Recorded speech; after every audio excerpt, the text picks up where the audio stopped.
What up? What up? What up? Susan, Susan, Susan. Thanks for stopping by, Susan. I vaguely remember you. I remember. Uh, let's just get into it. Fuck it. Fuck it. Fuck it. Fuck it. Fuck it. I don't know what the fuck that was, but yeah. Let's get cracking. Let's get cracking. Let's get cracking. Hold on. We about to get started in half a second. $25 live stream goal to stay on 2 hours. Whatever you can give is greatly appreciated. Cash App, PayPal, Streamlabs, all at the top of the chat.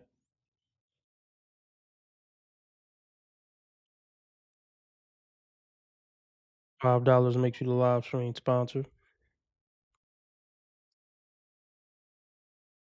The worst thing a woman can do. Oh my gosh.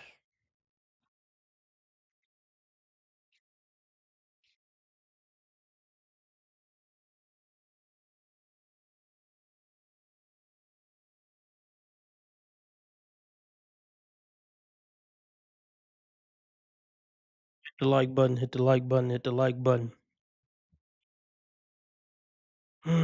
What's the day? I'm losing track of the days. I think it's Friday, right? It's Friday. Yeah, let's run that $25 up so I can stay on 2 hours. I got plenty to go over. You dig? Hit the like button, hit the like button. Let's get it cracking. So Susan, um, I vaguely remember Susan. Can you, if you don't mind, or if you do mind, you can tell me to go fuck myself. Can you say your age, relationship status, and how long you've been watching the channel? So age, relationship status, how long you've been watching the channel, if you don't mind. That got me thinking of the old Yahoo Messenger day, the old Yahoo Messenger days. What was it? Name, age, and location. Name, age. What was it? NSASL, age. Y'all know what I'm talking about? Like what you would type in, like on Yahoo Messenger or AOL Messenger when you would be in them little chat rooms. Sex, age, location. Was this SAL? Somebody know what I'm talking about. If you part of the replay gang, let me know what that was. I know I ain't the only one that was on them apps. No, that's what's up. That's what's up, Susan. Was it ASL? Age, sex, location? I know it was something like that. All right, Divine Photos. T. Orlando with the sexual harassment off top. Um, oh, well, okay, Susan. I don't know if you should have answered that, Susan. I mean, you've been married for 38 years. Do you think your husband would mind that you answered that question? Yeah, them chat rooms used to be dope. So shout out Ivan. I don't know if I was supposed to say Ivan, but Ivan just donated $5 for the cause. $5 down, 20 to go to stay on 2 hours. I know we could do it. It's Friday. Let's get it up. This for you, Ivan. That's a hard nigga.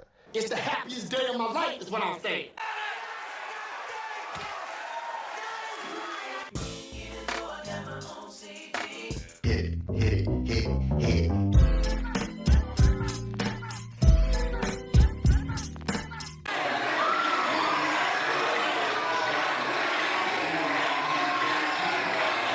You a gangster now.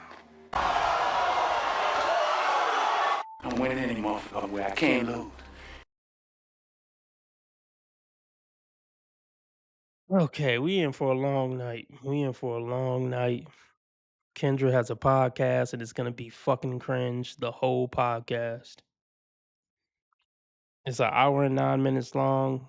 We're gonna take it slow. I mean, we definitely probably well, I know for sure we're not gonna get through this whole podcast. We might chop it up. We gonna get through it one way or another. Um,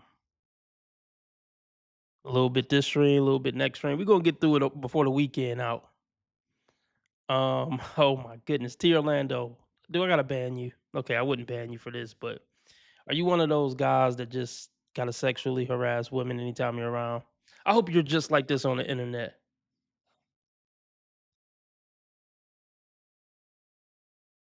Okay. Anyway, Oyster Pearl says, please expand your channel to actually interacting with people and give them live advice if you can respectfully. I think it will have much more impact. I mean, my channel is just, I got a baby channel. I got a baby channel. Yeah, T Orlando's a creep. Hopefully he doesn't run you off. I mean, I don't know if can individual people hide certain, like if I don't hide them, I wonder can like an individual person hide another person from seeing their content or from seeing their comments? Did you see this street interview dude named Stop Playing with Tate? No, I haven't seen him. Yeah, Oyster Pearl. I'm nowhere near being big enough to where that would where people would call in for my advice. But if you got somebody who want to call in or come check out the channel, I can give them some advice. Let me see what's going on over here.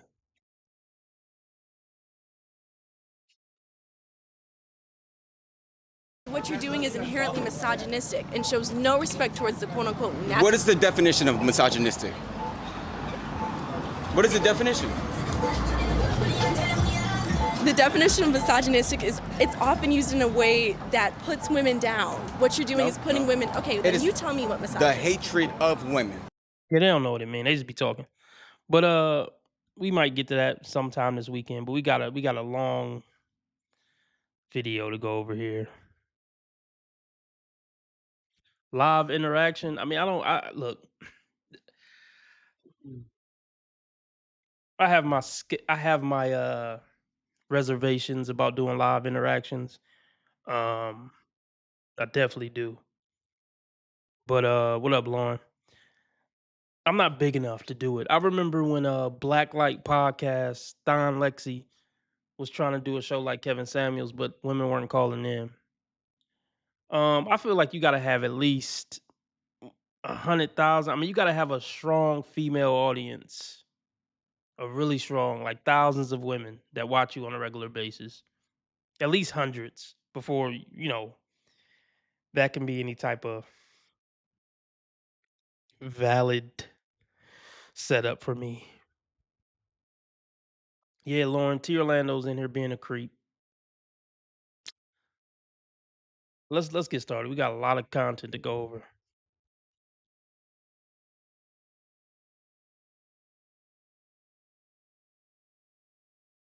do the worst thing a woman can do, statistically speaking, is to get married to a man. Married women do not live as long as single women. They do not earn as much money as single women. They are not as happy as single women. What study is this? What study is this? I need answers. I'll be right back.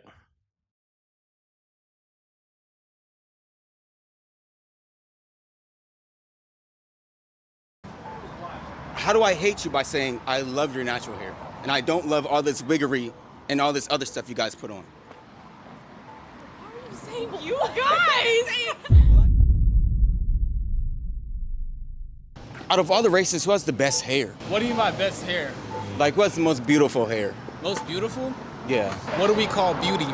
Like, how are we defining beauty? I'm just trying to make sure I answer the question right, because, like, we on camera and all that. So, I mean, if you look like you saw an Asian woman, a black woman, and a white woman, on average, like, who would you say has the most beautiful hair that you see? Like the hair itself, or like what hairstyle they got in? Like what? Just the natural hair, like natural hair like yours, So natural hair. Okay. Yeah, I'm gonna say the black woman. The black one. Yeah. So why do black women wear white women's hair if black people do have the most beautiful hair? So when you say white woman's hair, right? When you say white woman's hair, I want to know like, Hold on, y'all want to answer the style or like the material? No, so Latin America was conquered by like Portugal, like Portuguese people, right? So down there is a mix of black and white people. So the 613 Brazilian hair, that is white women's hair that black women wear all the time. So if they feel like their hair is the most beautiful, why are they wearing other races' hair? They feel like, cause I was the one answering, but they probably. Yeah, you want to let her? Yeah, cause yeah, you can let her answer. What are you talking about, bro? So you guys wear white women's hair, like just as I explained. No. A Brazilian bust down, that is white women's hair. I'm sorry. I haven't. You never heard that before? I'm a little confused as to what message you're trying to convey here. So- I think that's what's getting me. So I also think black women's hair is the most Tight. beautiful, right? Yeah. But then they cover it with other women's hair. Why would you do that if you actually believe you're beautiful yourself? I'm so fucking What confused. kind of question is this? Right. I think you understand, you just don't know how to answer it. No, I think I'm more so confused because what do you think you're achieving by asking this question? Is it some sort of black women empowerment effort, or This is is it not to empowering put at all. black women down for the choices that it's they not- make on their body? It's not putting you down, it's to So it's uplift. supposed to be empowering. It's to uplift natural hair. So I'm just trying to see the psychological aspect of you guys putting on somebody else's hair. You realize that not every single black woman wears wigs. Right. Yes, And even if a of black course woman I doesn't understand wanna that. wear wigs. I'm talking about the ones who do.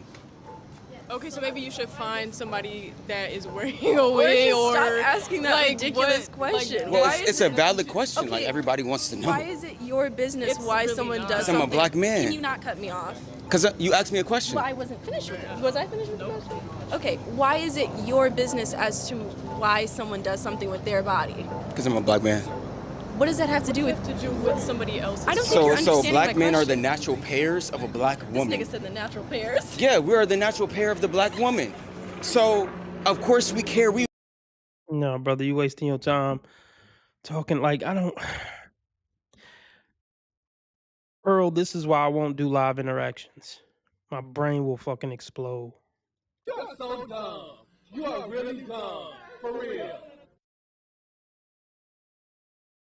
Is this camera on me? Yes, it's on. That's stupid. Use your common sense. Yeah, this is a waste of fucking time, and I hope this brother wake up. He on some pro black back to Africa shit. I could tell by the necklace. You know, handsome guy, look like he work out, brother. Just let it go. Look, let's move on. Oh my gosh, this is gonna take so long to get through. I want to at least get through 25 minutes of this. They are more likely to suffer from addiction than single women. They are more likely to commit. The worst thing a woman can do, statistically speaking, is to get married to a man. Married women do not live as long as single women. They do not earn as much money as single women. They are not as happy as single women. They are more likely to suffer from addiction than single women. They are more likely to commit suicide than single women. They are more likely to die of homicide than single women. They report themselves in every single way that you can measure sociological data for wellness as being less contented than single women. Conversely, married men, on the other hand, married to women, outperform single men by such a measure that it is perhaps the healthiest thing that a man can do is to get a woman to marry him. The devil wants Okay, let's. Oh my goodness. Here's the thing about that. Look, women are miserable creatures. And I think what makes them miserable in a marriage is having to be a responsible adult, having to care about somebody else, living in the existence that is about her serving others. That's why women are so miserable in fucking marriages and families because they're not good people. Look,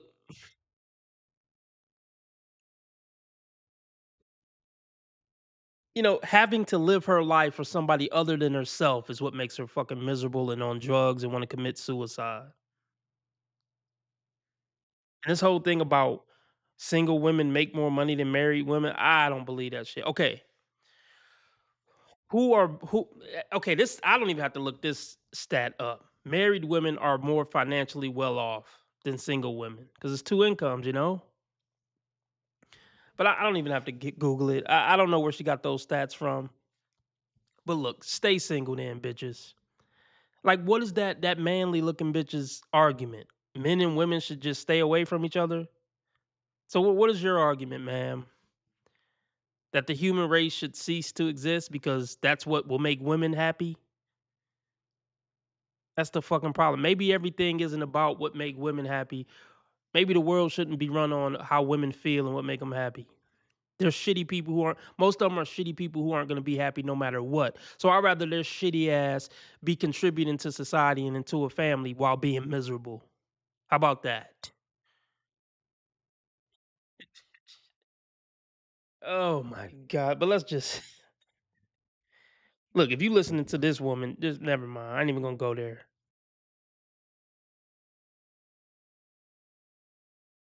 The worst thing a woman can do, statistically speaking, is to get married to a man.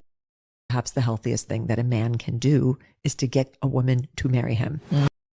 Okay, let me just address this. 'Cause I'm not sure if she just said this, but I think she just said this. Men are better off in marriages because they perform better. Yeah, because he got some woman up his ass all day talking about more, more, more, more, more. And they have better health outcomes. I believe it because a lot of guys want to be a tough guy and tough it out instead of going to the doctor. So generally speaking, men are dumbasses for that. I'll give them that. But they're damn sure not happier in marriages. Some bitch nagging them and controlling them and nagging them to go to the doctor, even though he should go to the doctor. But I'm saying you got some bitch constantly nagging you about shit and trying to push you to make more money. Yeah, men are better workhorses when they're married. Yeah, we get it. But whatever. Let's keep it going. John just donated $10. He's the live stream sponsor. He says if you're married, oh fuck. Let's see. Let me read that comment. John said, everybody hit the like button. John says, if you're married, you live with a witness to your well being. You have someone there who can say, maybe you should see a doctor about whatever. Yeah, facts. That's true. Yeah, that's true.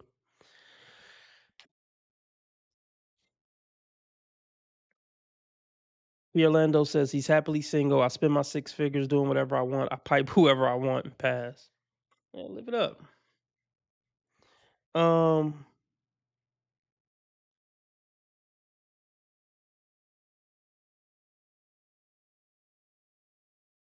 okay. We doing good on the donations. We only need $5 more to stay on 2 hours. Uh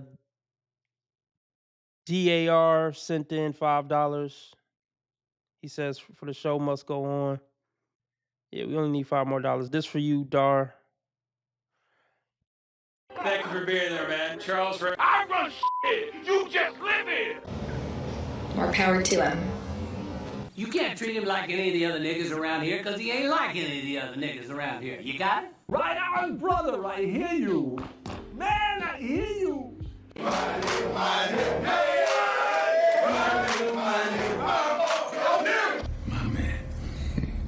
City boy, city boy. My nigga. Should know that by now, Divine, but I don't. Maybe one day I will. But so Divine Photos just donated $5. Everybody shout out Divine. We only need $5 more to stay on 2 hours. I was fucked up last night, y'all. Puking and the whole nine. Headache, puking, nausea. I don't know if I ate something bad, but I was down. I was down the whole day. The whole fucking day. I thought I might be checking out, y'all. I'm like, well, this might be it. But I'm back. I want to see aliens land, man, before I go. Come on, God, give me that. I want to see the aliens land at least. So yeah, $5 more to keep me on 2 hours. Let's get it. Oh, before we start it back, let me show y'all something real quick. Let me show you some scummy shit that Kendra said. Some scumbag shit Kenny said.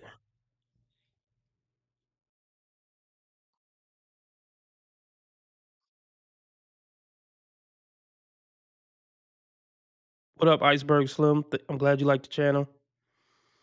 It seems like we getting our numbers up on this live. How many people watching? 18. That's what's up. Everybody hit the like button. We need $5 more to stay on 2 hours. Everybody send those donations in. Cash App, PayPal, Streamlabs, all at the top of the chat. Now, where is that scumbag shit? Does she? Let's see. What's first? Maybe she deleted it, but I'll tell y'all what she said. Oh, here we go. Okay. Somebody said she obviously didn't listen to a thing Kevin Samuel said. And Kendra replied because she's butthurt and insecure about being single, 46, no kids, when she wanted to be married with kids. And now she's about to spend the rest of her career coping and clapping back at people who question her about it. But here's the thing, no matter how many good clapbacks she give, people are gonna ask her about this shit and hound her and harass her about this shit for the rest of her days. And this is what she don't get. The more butt hurt she get about it and the more she address it, the more other people are gonna address it.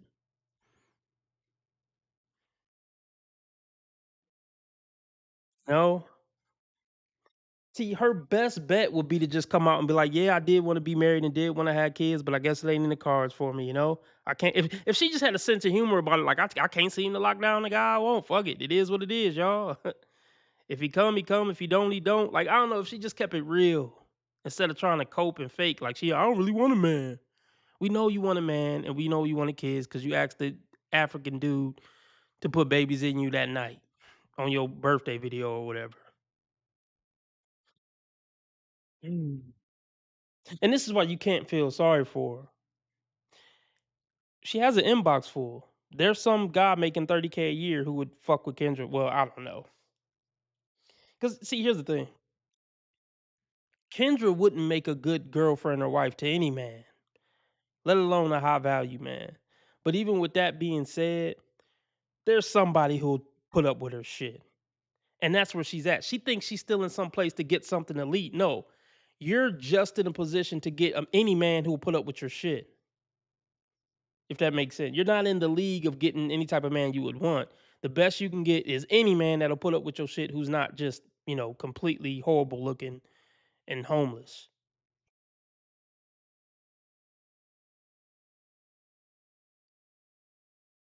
But yeah, I'll tell you this. For people who are rich and secure with themselves, they don't clap back all day in comment sections. You don't see Tom Cruise and fucking Angelina Jolie clapping back in comment sections.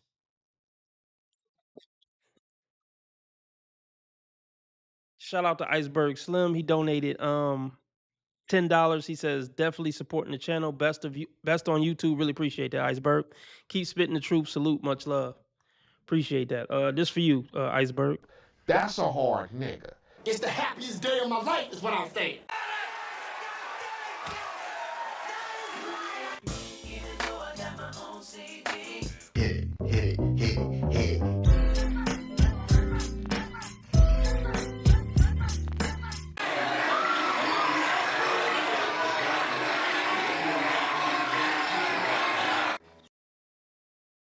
Susan just donated $10, or I don't know how much that is in US dollars, but somebody could tell me. But this for you, Susan. I'll be right back, y'all. Say they get money, but I can't tell, ho. Yeah, go. You can fuck with me if you wanted to. 100 motherfuckers can't tell me nothing. Hey, bitch, I'm a problem. Nobody solve it. You can keep hating, I'm popping regardless. Person see this since first grade. I been that bitch. You got a girl, but it's cool. I ain't gonna tell her shit. You don't need these little bitches with money. You don't need these little bitches with money. You don't need these little bitches with money. You ain't never fuck with no boss, bitch. I turned you out. When a real one hold you down, baby, you supposed to drown. Stone sets, I got more with gas. Jealousy, let it go. Results could be tragic. I push the beat, not the backseat girl. I push the beat, not the backseat girl.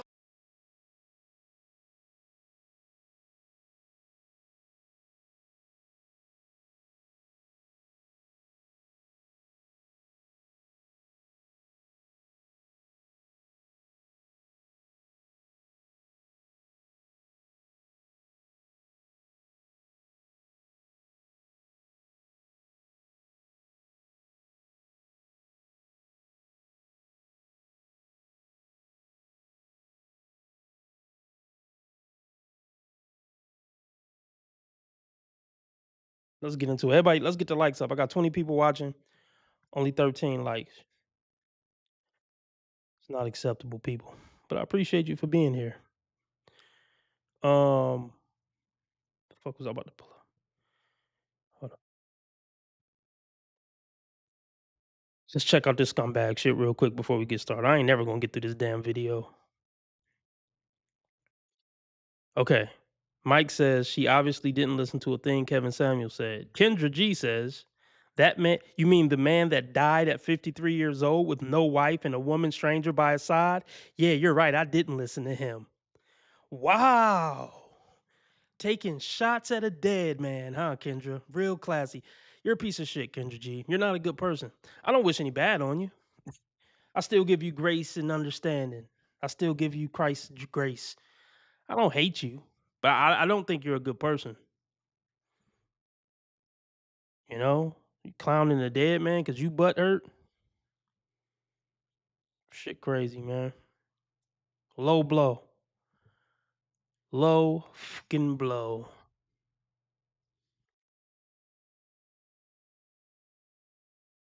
This comment says you making fun of someone for dying. Anyone could go at any time. That's a low blow. You are foul, Kendra.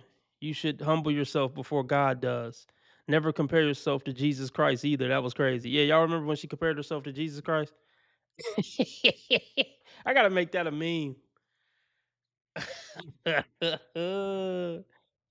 Woo.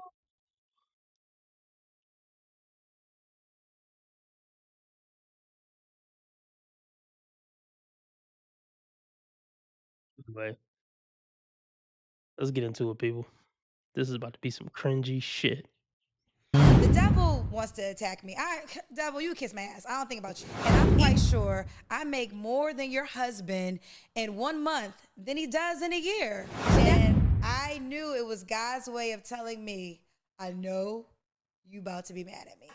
We keep it real over here so you can see how we just came back. All right, welcome to Honestly, Kendra G, and I'm gonna have so much fun in today's episode because the title is Happily Not Married. Cheers to all the women who are not married. Cheers to you.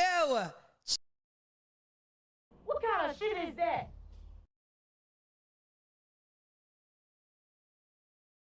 Is this camera on me? Yes, it's on. That's stupid. Use your common sense. You are so dumb. You are really dumb. For real. Right. What you mean to say is all the niggas you up with ain't shit.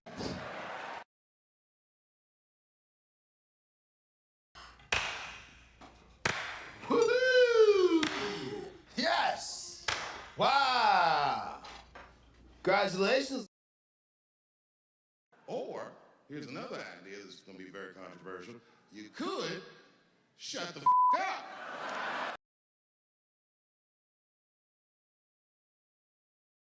You just saying anything now, ho. Cheers. Take a sip. This is not alcohol. I don't drink. I'm not going to tell you what it is, but it's not alcohol.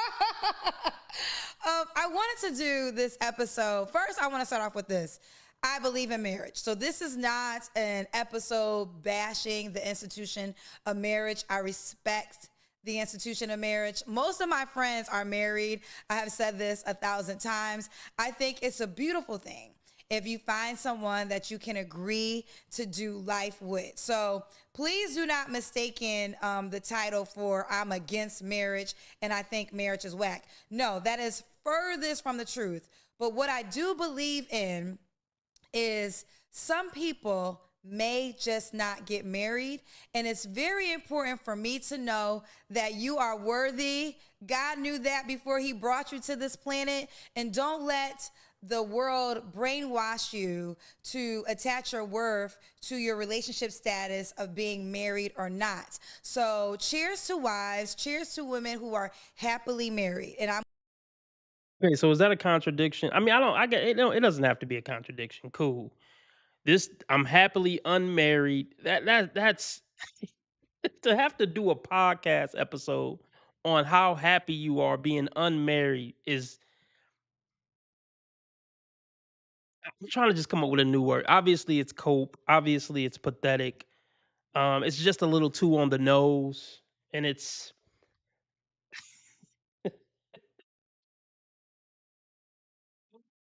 It's just it's a little ironic because the more you say how happy you are unmarried, the more obvious it is that aren't. Because I mean, people don't have to say shit like that. You know what I mean? Like, why even bring attention to it? Because people are constantly hounding you about it. Do you think making episodes like this is gonna shut them up? It's never gonna shut them up, especially all the shit that you talk. You know, Kendra knows that it's a asterisk next to all of her success. She knows it is. It's not that society thinks that. She thinks that too, and that's why she's so butthurt about it. She can flex on. She can still try to flex and say, "I'm prettier than you bitches. My titties is bigger than yours. I got more money than y'all." But she know that's the one thing she can't flex on people. I'm in a successful marriage with kids. That's the one thing all these broke bitches, how she would call them, these broke bitches got on her and can always throw back in her face, and she hate that shit. Honestly, and that's the sad thing. The part that bothered her so much about not being married and having kids is the fact that she can't flex it on the people. And that's sad that that's one of the main reasons why it bothers her so much. Not because she doesn't have the companionship and the legacy and the love in her life. I mean, she misses that too, and she cares about that, I believe. But one of the biggest parts that make it a fucking thorn in her side is that she can't flex her family and shit on her contemporaries and her you know underlings. She knows her underlings will always be able to throw that in her face. Because women never want to not have what other women have, if that makes sense. That's one of the reasons why women are never happy, because there's always something another woman has that she doesn't. Because nobody can have it all. So one of the many reasons why most women will just find something to be miserable. Most women will find something to be miserable about one way or another. If it ain't for that reason, it's for the reason that they're gonna age and be old and ugly one day. I'm gonna be old and ugly one day, but my happiness in being has never been caught up in me being some sex symbol. That's why I would never want to trade places with a woman. Some women can genuinely get over it and still be good people. Like, yeah, I'm old and wrinkly now. It's cool. I'm still gonna be loving and nice. We all know those. They exist, but they're rare. Let's get into it. Oh, don't get me started on her claiming she's a Christian. Oh my goodness. I'm not even gonna touch on that.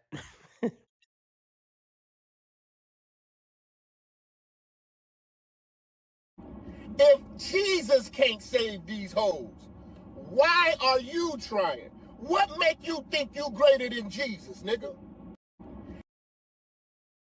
Yeah, of course she got her tits out. Oh, of course. She got a blonde wig on and her tits out. It's pathetic. But she don't care about male validation. A leopard print bodysuit shits, a leopard print cat suit with her tits out at 46. Can't make it up. It's over for you thoughts. It's over.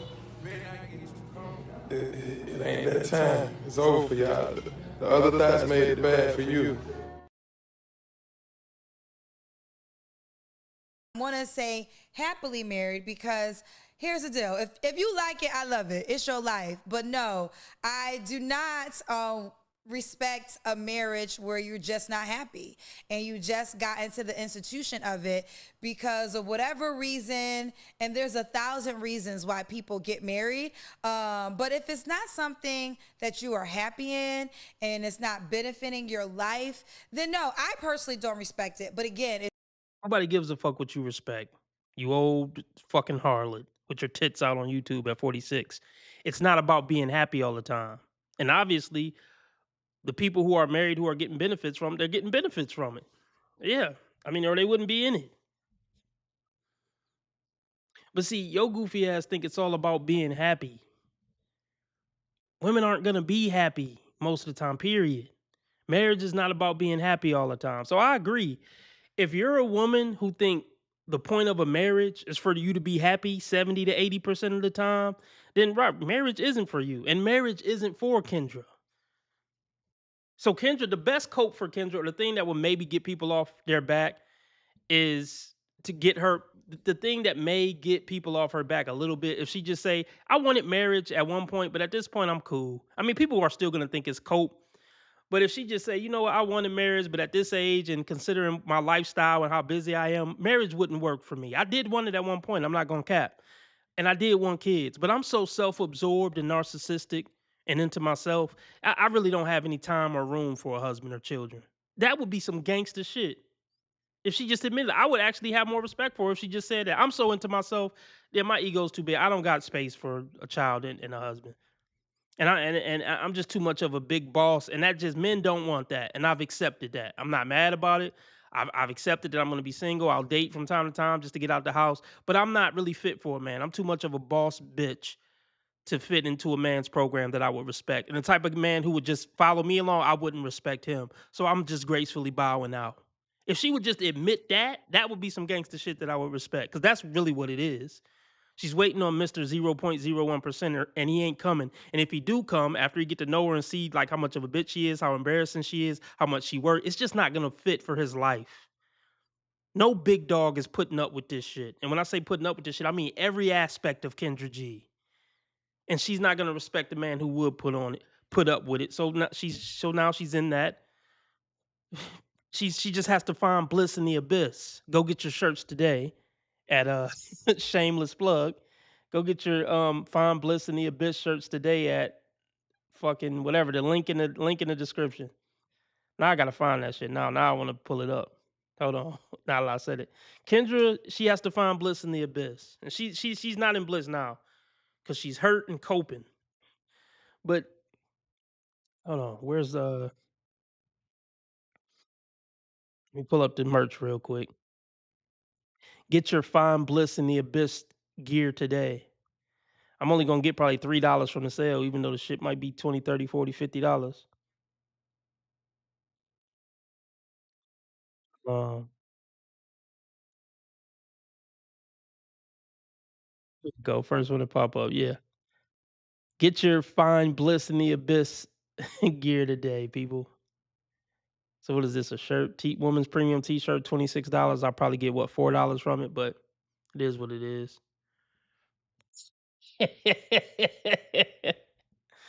I wanted them to do a black lady. Man, you know what? I wonder if Kendra will probably sue me if I made a Kendra G shirt. I'm gonna make a Kendra G shirt. I'm gonna get one made up, and if whatever happened, happened.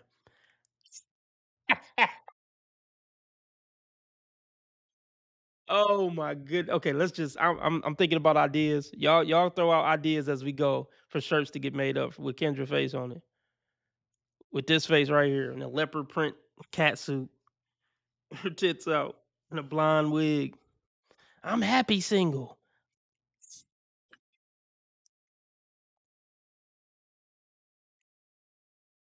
Nobody gives a fuck what you respect, Kendra. But let's get back into it.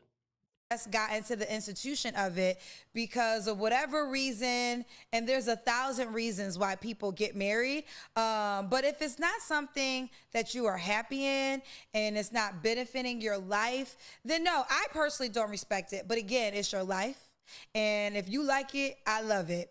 But I wanted to spend some time this episode just to break down what's kind of happening and why women are happily not married. First of all, I own a dating app, okay? And the ultimate goal for my dating app is marriage. So shout outs to the 12 plus people since I created my show, Kendra G Singles, and now we have the dating app that have actually gotten married. I've been to 2 weddings out of the 12. I have more weddings to go to. So again, I believe in the institution of marriage. But what I do not believe in is getting married just for the title, just to say that you are married, for the wedding day, you know, for the beautiful dress, to invite everybody to the party, and you know you're not really happy, but you got to show up with a smile on your face. That's what I don't believe in. And when I think of marriage, that's absolutely what I think of. I don't think of the wedding day. I don't think of the honeymoon. I think of the full package. Can I agree to put everything second to this human being? Can I agree to go on this life journey with this human being? That's what marriage means to me. I talked about this in episode 1, how I actually was engaged. I did everything people suggest. You know, I went to college. I got my bachelor's degree. Can I talk? I got my bachelor's degree, and I also met a man that was going to give me my MRS. Yes, me and my college sweetheart got engaged. And what I loved so much about both of us is we agreed that if we got married, divorce was not an option. And I This is always an option for women. And listen,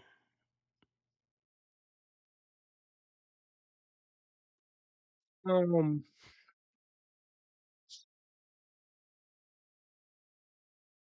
Kendra cheated on her college boyfriend and got pregnant with the dude she cheated with. So that wasn't gonna work out anyway. She clearly didn't respect him in college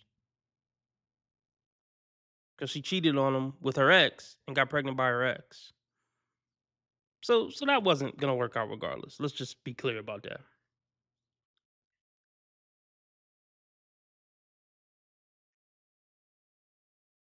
I mean, yeah, Pearl. I mean, like, I don't know, bro. Yeah, I don't like. I don't know. I would do it, but I don't know. I'll put out an open invitation. Any women want to offer to call in for me to give them advice? I'm open to it as of right now. Open to change my mind.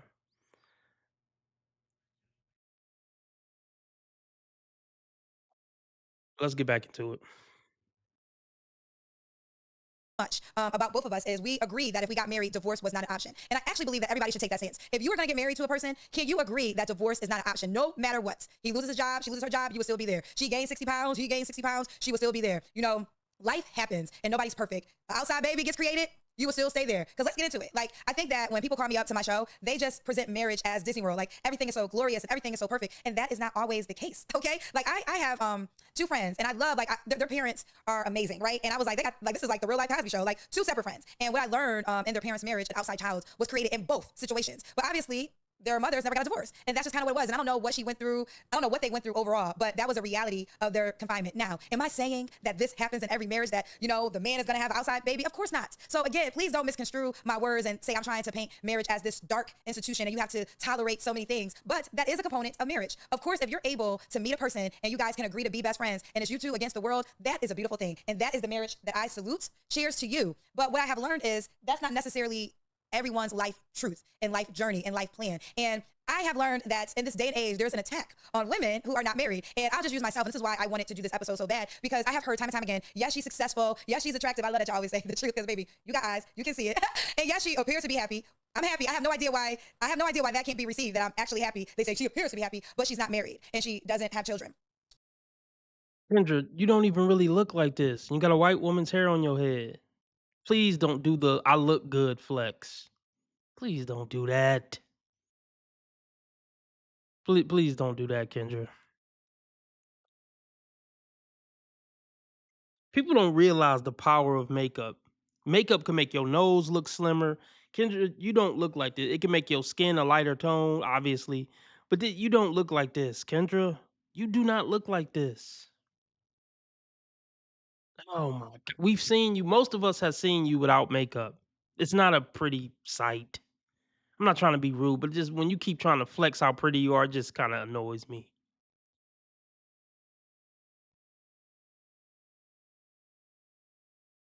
And yes, if you have to keep telling people you're happy, you're probably not happy.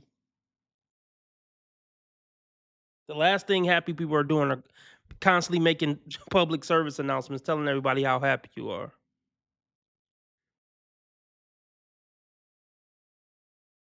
I have no idea why that can't be received, that I'm actually happy. They say she appears to be happy, but she's not married and she doesn't have children. Where's the insult? Where's the insult? Are you trying to imply that a woman truly cannot be happy if she's not married and does not have kids? That is such a lie. And some women have fell for that brainwash technique. And what happened is they got married and then they learned the truth for them. They were not happy. And now they have children and now they're resenting their lives because they were able to get manipulated to this saga, I want to say, that says if you are not a married woman, you are not worthy. You need to be attached to a man to be worthy. Listen, it doesn't always work that way. And I gotta tell you something. I am beyond proud that I can say I built my shit brick by brick. And can no man get any, he cannot get any credit from it. I learned recently that some people, because I live in a very shoot building, and I learned that some people actually thought I am like an ex-wife and my money comes from like a settlement from a divorce, because they can't fathom their mind around the fact that a woman could, amidst the kind of success that I have, and project. You did your thing, Kendra. I'm proud of you. Because most women who are living like that are like a divorced wife, and you are the age of a divorced wife. I mean, ain't no point in being mad about it. It's the way the world is. You know? When people see a young black man in first class, they think, oh, he must be a rapper. It's just shit you got to deal with in life. Judgments. Ain't no point in getting butthurt. Just accept it. You're a black woman living in that building by yourself, they'll never see a man with you. Yeah, they gonna think you a divorcee and took a nigga shit, because that's usually gonna be the case.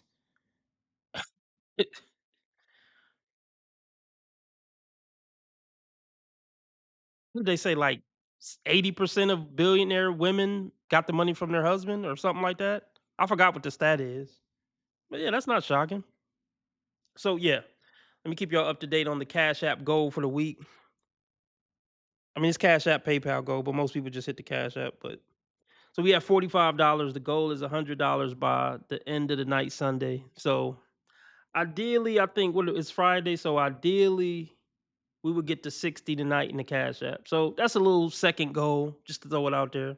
We have $45 in the Cash App. If we can get 15 more dollars in the Cash App, that would be greatly appreciated. You know? John says, "Damn, I was only listening to this. Now I'm watching. She got some big old titties." Yeah, she do. She do got some big old titties, but I'll pass.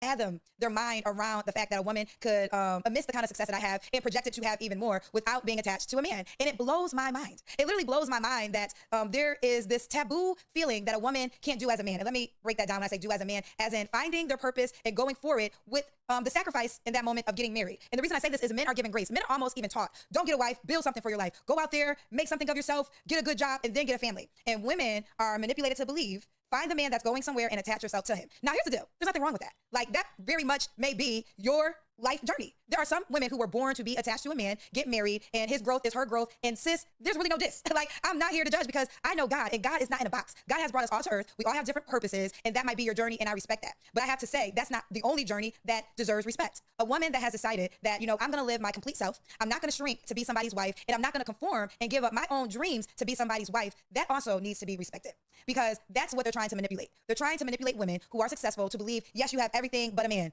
Where's the insult? And then also, Let's let's talk about it. Nobody has to respect you, Kendra. Well, you're not a good person. That's why I don't respect you. But like, you're never gonna get man respect as a woman. It just don't work that way. Uh, like, people are always gonna care about your tit size more than they care about how many millions you got in the bank, Kendra. Because you're a woman. It's just, I'm sorry, that's the way the world works, and I don't think it's ever gonna change. What up, Patriot? Glad to have you back. Nobody cares. Even if Kendra was intelligent, even if she was a theoretical physicist, the world is always gonna care about those big tits. People don't look at female accomplishment the way they look at male accomplishment.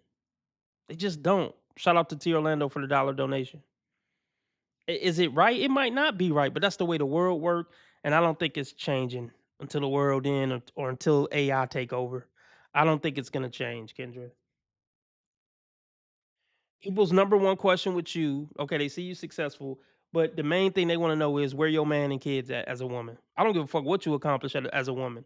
One of the main things most people are always gonna ask you is where's your husband and kids. It don't matter what you fucking accomplish. You can make a trillion, Kendra, and people still gonna want to know that. You, why you asking me that? I'm accomplished. They don't care. The world doesn't care how many millions you made, Kendra. They're always gonna care more about your tit size and where your family is. Just accept it. Just move on. Let it go.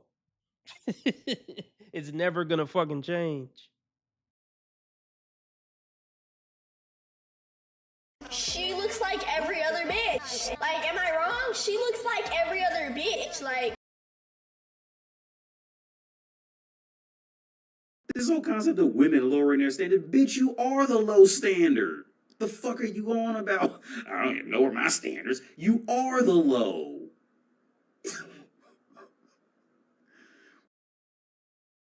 All right, I'll be right back. I'm gonna let it play. what does that mean but a man? See, I think No, you know what? I can't let any minute pass of this shit. It's gonna be too much good shit for me to joke on. So let me finish playing this. I'll be right back. Everybody hit the like button. Let's get the donations up, specifically the Cash App, PayPal's, or Streamlabs. I don't even know where Streamlab donations go. I'm gonna stop saying Streamlabs. Nobody ever use it, and I don't even know where that shit go. They could go to my PayPal. Um, let's try to get 15 more dollars in the Cash App or PayPal. Let's get the likes up. I'll be right back. think the dog is getting in the garbage. We want the natural hair. pairs, guys. I'm looking at my natural pair, and he's over here asking me why I do things with my body that I choose to do. Yes, because black men are the leaders of black women, but you guys are so combative. You guys are so combative and feminist. Combative and feminist. I'm very combative and very feminist. That's how you're acting right now. Good. I pray I mean, don't I just find came a and asked you a natural leader valid like question. You said what? Nothing. You're good. So you pray you don't find nobody like me? Yes.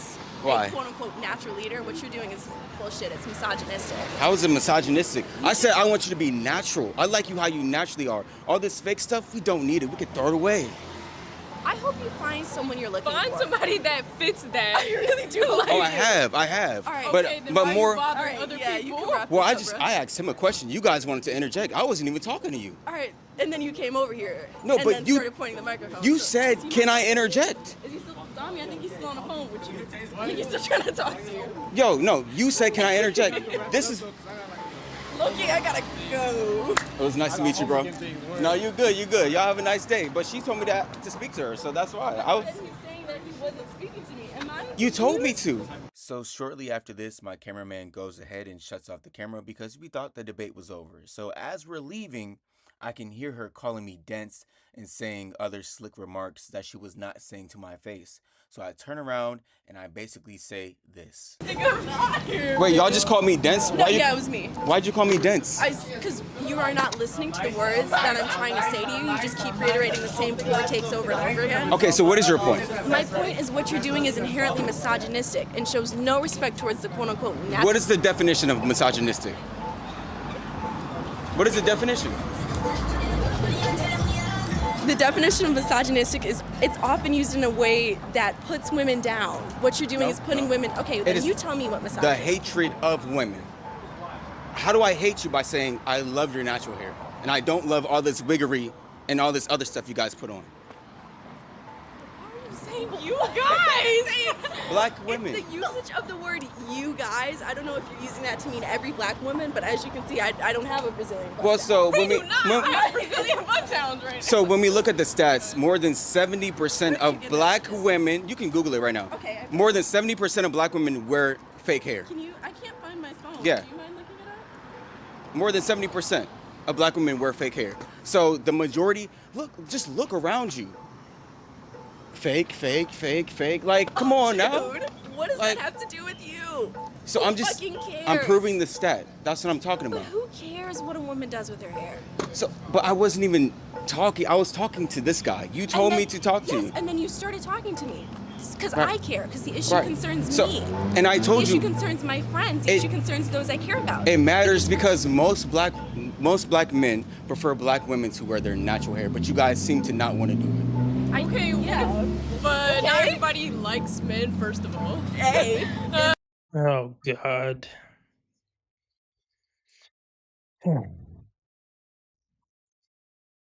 What we looking like on Rumble? What up, Rumble? What up, Rumble? Yeah.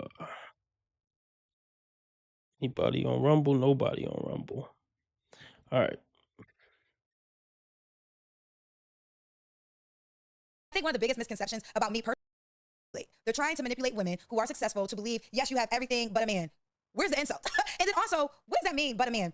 See, I think one of the biggest misconceptions about me personally is that I have no men in my life. I actually have a lot of men in my life. There's actually an army of men literally in my life. Just because I'm not sleeping with them in the bed doesn't mean that there's not men that's in my life, in my corner, that is about Kendra for real, 10 toes down. And that's another misconception because, see, all you do is you go off of social media. And what I've learned is, and I had to learn to give grace, there's a lot of people who are truly miserable. And because social media is free and most people have phones, it's no thing for you to just be in the comment section and say something negative. And I really saw a pattern. Like, I literally would post a video and I'm just walking happy, like, and I would see the things.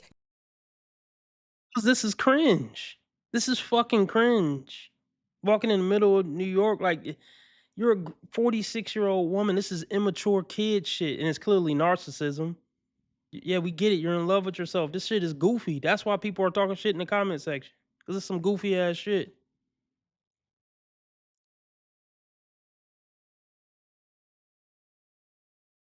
Thing for you to just be in the comment section and say something negative. And I really saw a pattern. Like, I literally would post a video and I'm just walking happy, like, and I would see the things. Yeah, but you ain't got no husband. Yeah, but she ain't really happy. Yeah, but she ain't got no kids.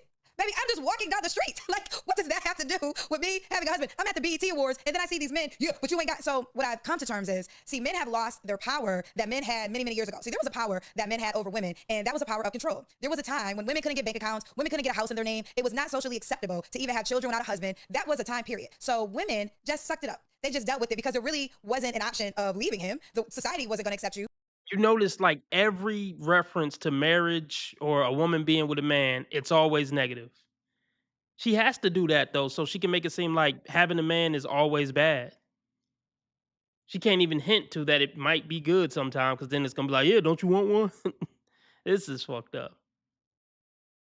Every woman in the 50s was miserable, right? Get the fuck out of here. I mean, women are miserable, period. But even like, look, even women who could be miserable, they may not be miserable with their man, if that makes sense. There's women who are happy with their man, but they're just miserable people. But yeah, this is sick. Yeah, a woman without a man usually isn't a good thing for for society.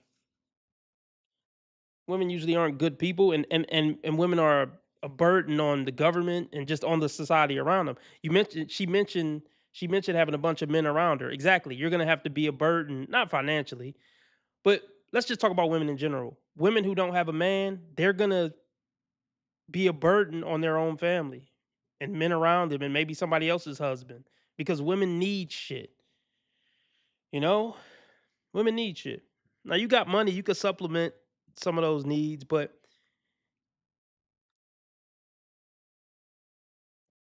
society wasn't set up for a bunch of women to just be single without a man. And I don't need to explain why. Y'all already know.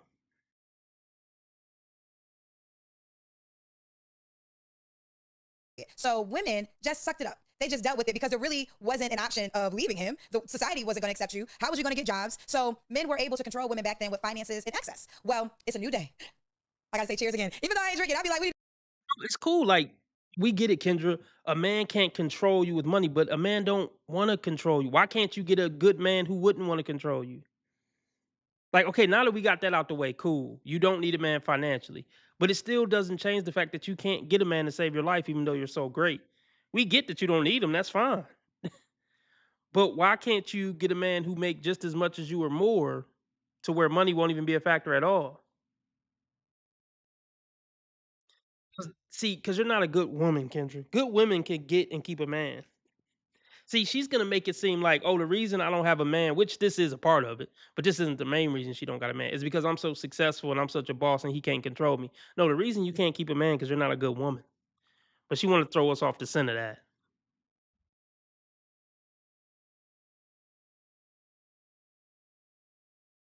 you. How was you going to get jobs? So men were able to control women back then with finances and access. Well, it's a new day. I gotta say cheers again. Even though I ain't drinking, I'd be like, we need to just cheers. It's a new day. Honey, women got their own coin. Women got access. You cannot manipulate women with money anymore. Now, there are some women you can't. So let me say this. There are some women that you can still, and maybe the word manipulate isn't proper. There are some women who are dealing with you because their finances are attached to it. And again, like I said, you like it, I love it, it's your life girlfriend, do you. But there are some women that you cannot control with finances. And these are the women that men hate the most because they want to be able to control. And when they can't control you and when you are able to walk away from them and not miss a beat in your lifestyle, they don't know what to do with it. And I have Why can't you get a man who you won't have to walk away from? That's what I want to know. Why can't you pick a good man, Kendra? Why can't you attract a good man?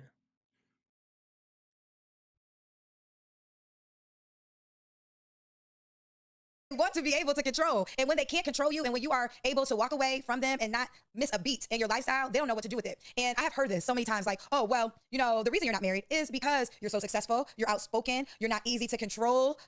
Do you understand that this does not insult me? This really insults you as a man. Because what you're saying is in order for you to have a wife, she has to be less successful, she has to be controllable, and she has to not have a voice, which means she would not be outspoken. So that doesn't insult me. It actually insults you because what it proves is you can't deal with a woman that can challenge you in a way that you're not ready to deal with. And Men don't want to be challenged. I mean, look, you're at this point, you're a man, Kendra. It's fine. Yeah, men want a certain type of woman, a feminine woman, a woman who can have an opinion and say something sometime, but a woman who's not going to be a fucking ball breaker. And this isn't true.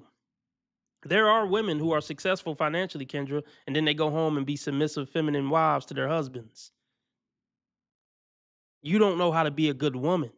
You can have an opinion and a voice and you can still be yourself, but you don't know how. I mean, that's the best way to put it. You don't know how to be a good woman to a man.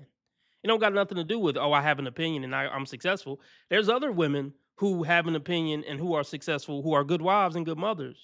You're not. That's what it boils down to.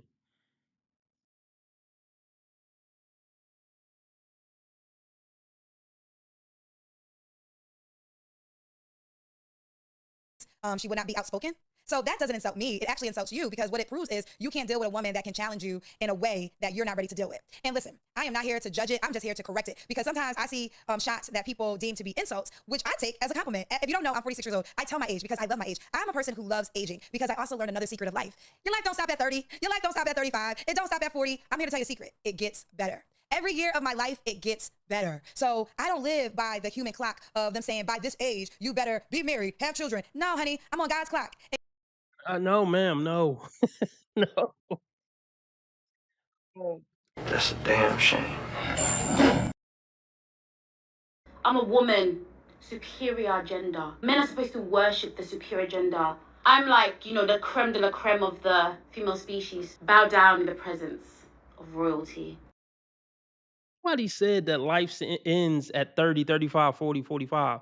But a woman's dating prospects and chance of having a child does end at a certain age, Kendra. We're not saying that women's lives should just be over after this age. They should just go to the gulag or whatever the fuck.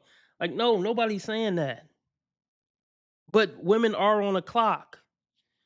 And here's the thing, Kendra, your dating life ended in college when you cheated on your boyfriend and had a baby outside of your relationship. Women who do shit like that don't have successful dating lives. You probably had 5 or 6 bodies before you graduated college, before you even got with the guy you got engaged to, who you were never going to stay with because you didn't respect him. Women's dating life is doomed after 4 or 5 sexual partners. If they're not with one of the first 5 guys they had sex with for the most part, their dating life is pretty much cooked, even if that's at 17, 18, 19 years old. So we talk about Kendra now as a 46-year-old woman, but in reality, her dating life was probably doomed to failure forever at 16, 30 years ago. This is nothing new. You doomed your dating life to failure after your 5th or 6th boyfriend. It's been over, Kendra. That part of your life. Now, the whole having kids part, and see, she still could have saved it. Well, let me take that back. As far as having a kid, she still could have saved it. But now at this point, she fucked that off too. So it is over, Kendra. It is over. But I don't want you to be unhappy. I want you to be happy. I want you to be happy, Kendra. But your dating life is fucking over.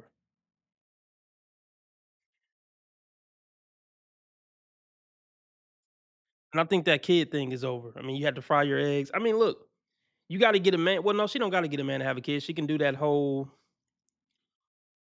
I'm telling you right now, Kendra, if you want a kid, I don't even know if is it possible. If you want a kid, just have one by yourself, Kendra. Just have one by yourself. I wouldn't wait on a man. But honestly, I don't even know if I want Kendra to have kids because she's so selfish. It's just gonna be about posting it all over social media. So actually, I actually am against that. Women having kids on their own without a dad. I'm actually against that for many reasons, as y'all know. Bringing a kid into a fatherless situation on purpose, horrible. So I no, Kendra, don't have kids either, please. Don't have kids. But yeah, it is over. I'm sorry to tell you. But it's cool. But it's cool. Like you should be okay with that because this whole podcast is telling us how happy you are with that. There's not enough to be a good human, to be worth hanging out with, to exist with.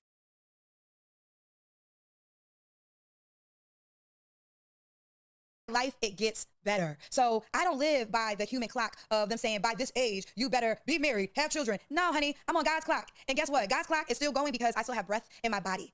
Inhale, exhale, okay? So you're not gonna manipulate me to conform at a certain level because of the age that you have decided to live through. Because There's plenty of people who actually do live by the society clock for if you don't have this by a certain age, you better do it. And that's the biggest mistake because then let's just say you are that woman that says, I gotta be married by 29 and you meet a person and you get married because you're 29, but then you learn that you're not really happy. You did it because of the manipulation of you have to do this by a certain age. Now, I talked about this episode 1 and we talked about children. And yes, there is some truth to women and wanting to have children. Now, granted, if 60 is gonna be hard for you to have kids biologically, okay? But you can adopt. There's so many ways to be a mother, right? Like, I think that I have to say this because, yes, biologically, there can be could be a time frame for a woman that wants to have a child biologically, but we have already seen women at the age of 50 with assistance become mothers. And guess what? Maybe that's not for you. Maybe that's not for you. I respect that, but you can't judge the woman that it's for. See, life is not one size fit all. What you got to discover is what works for you. That's what it's all about. Okay. Okay, but see, this like I said, you're not actually helping young girls out there by saying, "Oh, don't worry, you can do about 50." That's horrible fucking advice. That's horrible advice.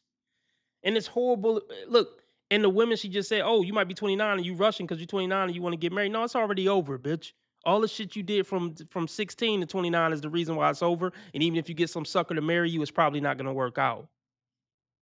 Yeah, women are on the clock. It's from 16 to 23. Fuck all this 29 and 20. No, it really is from 16 to 22, 23. But fuck it, I'm gonna say 22, college. High school and college is a woman's clock. They need to stop with all this wait until 30, 35 and then worrying about a clock. The fuck?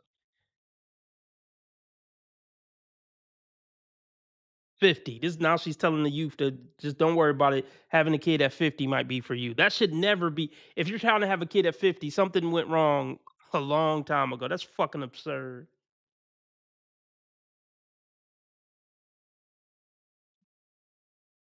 Female empowerment, folks. Female empowerment.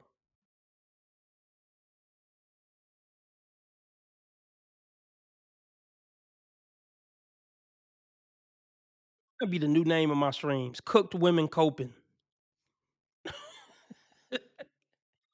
Ah, let's get the likes up. Let's get the donations up.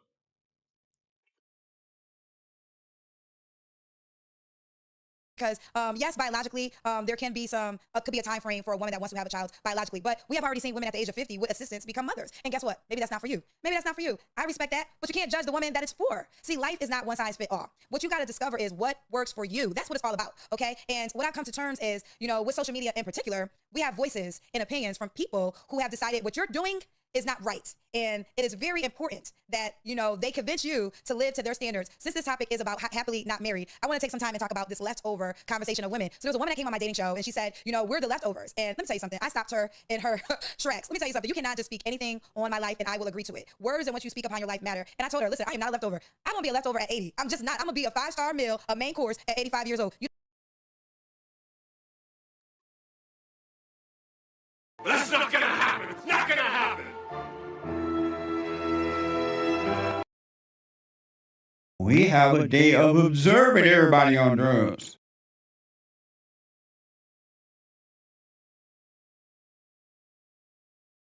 This whole concept of women lowering their standards, bitch, you are the low standard. The fuck are you on about? I don't even know where my standards. You are the low.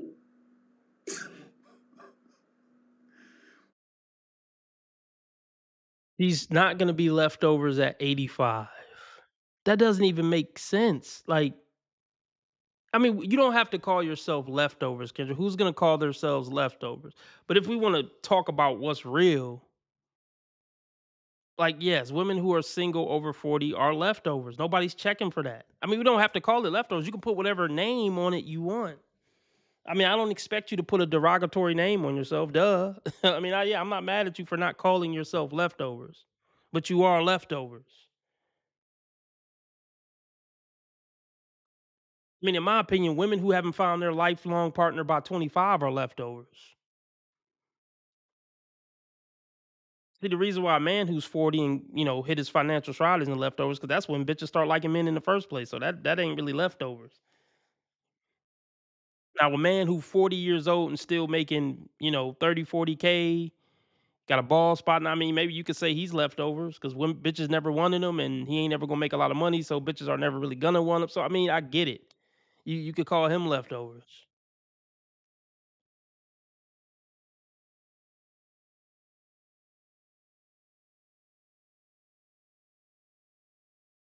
cannot just speak anything on my life and I will agree to it. Words and what you speak upon your life matter. And I told her, listen, I am not a leftover. I won't be a leftover at 80. I'm just not. I'm gonna be a 5-star meal, a main course at 85 years old. You don't have to agree. Your opinion does not matter. I'm not running for a president. Your vote does not count for my life. So you can have your opinion, but your opinion only.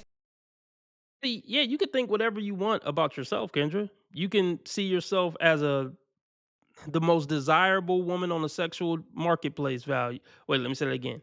At 85, you could see yourself as the sexiest woman on the dating market. That's fine. You have the right to your opinion. Nobody else is going to agree with it, but you can have it. You can see yourself as a 5-star meal at 85, but men aren't going to see it that way. And isn't that what matters on the dating market? Like, I could see myself as Michael Jordan status on the dating market, but if the bitches don't agree, then my opinion won't count. RB opinion of itself on the dating market doesn't count. Look, I said it. I don't set my sexual marketplace value, no matter how confident I am. If bitches don't like me, bitches don't like me. I don't get to say I'm the man on the dating market. No, you're not, because your results don't show you're the man on the dating market. So you could call yourself a 5-star male on the dating market, but if the men don't agree, then it's objectively not true. Because incredible women don't just stay on the shelf forever. Like, you know what I mean? Like a woman just objectively can't say, romantically, I'm the shit. I'm the shit on the dating market, but I can't get or keep a man. Then it's a scientific fact that you're not the shit. It's not even an opinion at that point. Like that's like saying I'm the greatest basketball player of all time, but I've never won a game. Then you're not the greatest basketball player of all time. Like no, that's just my opinion. No, we can look at the we can look at reality. It's not an opinion, it's a fact.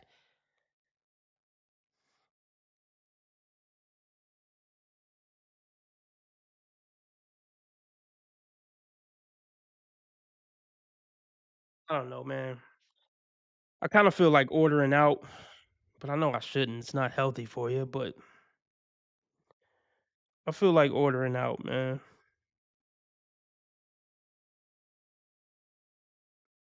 Takeout is kind of expensive. I was gonna try to make it a YouTube goal to one of y'all buy my takeout, maybe. But that shit probably gonna cost like $25. Uh, let's get some donations up. I want to get takeout, y'all. Can we get $15 in the Cash App to justify my takeout? Oh shit! Somebody just donated $20. Um, well, that could be my justification for getting takeout. So, who just donated $20? I'm just gonna say ID just donated $20. T Orlando said I made enough donations to afford takeout tonight. Um, shout out ID, like your photo ID. Shout out ID for donating $20. Um, this for you, ID. I don't know who you are right now, but this for you.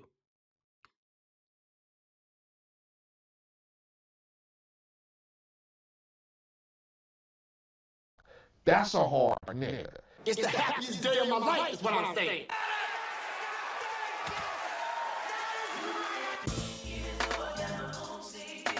Hit it, hit it, hit it, hit it.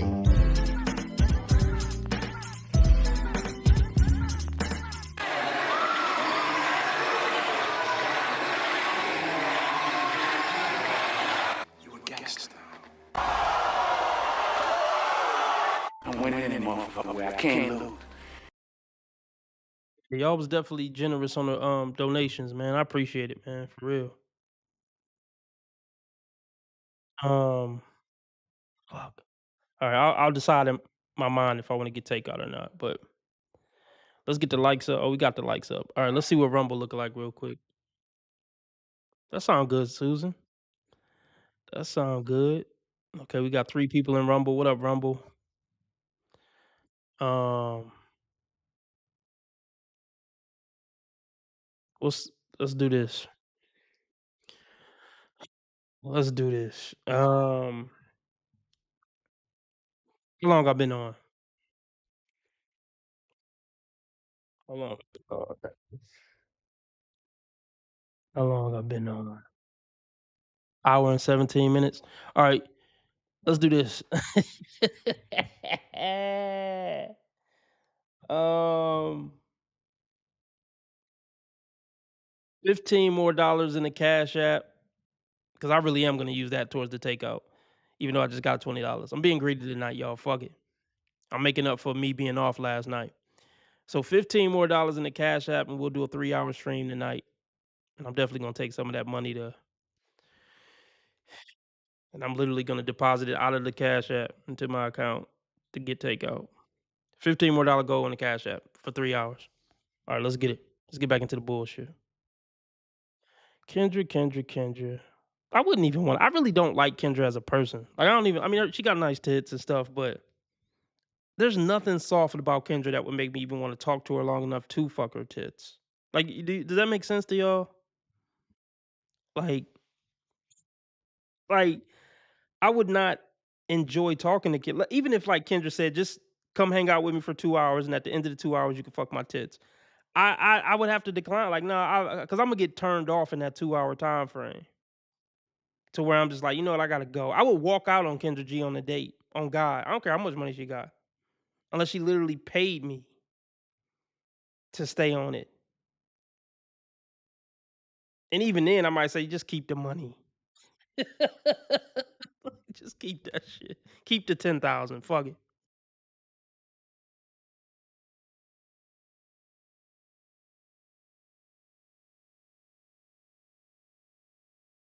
She said, you know, we're the leftovers. And let me tell you something. I stopped her in her tracks. Let me tell you something. You cannot just speak anything on my life and I will agree to it. Words and what you speak upon your life matter. And I told her, listen, I am not a leftover. I won't be a leftover at 80. I'm just not. I'm going to be a 5-star meal, a main course at 85 years old. You don't have to agree. Your opinion does not matter. I'm not running for a president. Your vote does not count for my life. So you can have your opinion, but your opinion only affects you. As I said, I will not be a leftover, even at the age of 90. As long as I'm alive, I'm never going to be a leftover. And that video was on my page. And then there was a woman in the comment section that said, you are a leftover and you just need to agree to it. And I said, again, if you consider yourself a leftover, then that's your business. But I'm never going to consider myself a leftover. And she said, I would never be a leftover because I'm married to the man I have 3 kids with and he's a provider. Now I responded, and I'm going to tell you in advance, what I said was very cocky, but she brought me there and I had to make a point. And the point that I said, listen, girlfriend, if you like it, I love it. But your husband is the bar of your life. And I'm quite sure I make more than your husband in 1 month than he does in a year. So that means in order to be married to your husband, I would have to have a lower life and I would rather see Jesus first. That is just pathetic. Nobody cares about your money, Kendra. Nobody cares about your money. Because even if you make more a year, or even if you make more a month than her husband makes a year, she got 3 beautiful children and a husband that loves her and that she loves. She's better off in life than you. I'm sorry.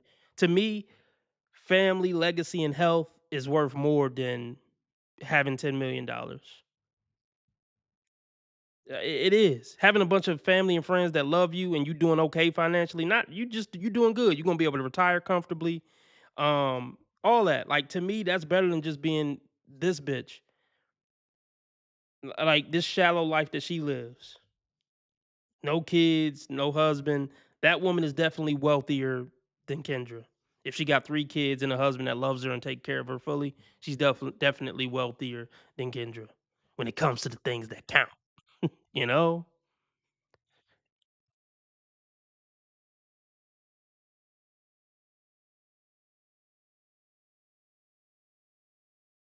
Was very cocky, but she brought me there and I had to make a point. And the point that I said, listen, girlfriend, if you like it, I love it. But your husband is the bar of your life. And I'm quite sure I make more than your husband in 1 month than he does in a year. So that means in order to be married to your husband, I would have to have a lower life and I would rather see Jesus first. Cheers to that. Let's get into it because I think it's very important to talk about every marriage is not equal, okay? Just being married to me is not a flex. Being married and having a wholesome marriage and you can still be your complete self, now that's a flex. Now listen, like I said 1,000 times, if it works for you, you like it, I love it. It's your life, girlfriend. I don't want your life though, okay? So as you're trying to judge me and use your life as an example of happiness, I don't want to switch places. I like my life. I wake up every day. Sometimes, I'm gonna be honest with y'all, sometimes I wake up every day and I can't even believe this shit. My life used to be a dream. It used to be a dream, and now it is literally my reality. And I don't want to switch places with none of you girls. There was a time I used to want Beyonce's life until I realized how hard Beyonce worked. Beyonce worked too damn hard, y'all. Let me tell you something. Beyonce. You are so dumb. You are really dumb. For real.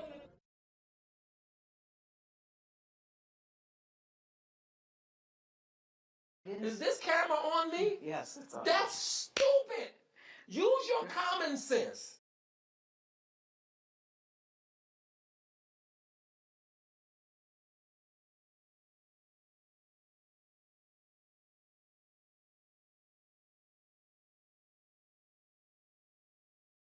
about being a 40-plus-year-old woman wanting Beyonce's life?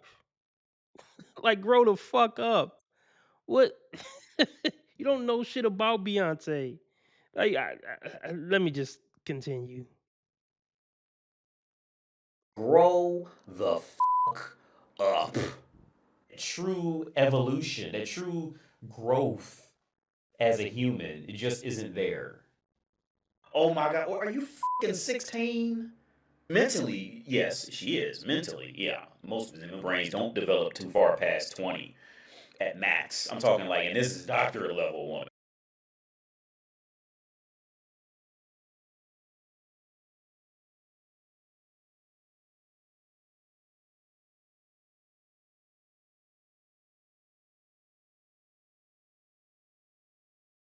It used to be a dream, and now it is literally my reality. And I don't want to switch places with none of you girls. There was a time I used to want Beyonce's life until I realized how hard Beyonce worked. Beyonce worked too damn hard, y'all. Let me tell you something. Beyonce don't cancel concerts in the rain. I'm tell you right now. I ain't singing 2.5 hours for you hoes in rain. I'm just not doing it. So let me tell you something. Beyonce, who got my utmost respect, I decided she can have that life, y'all.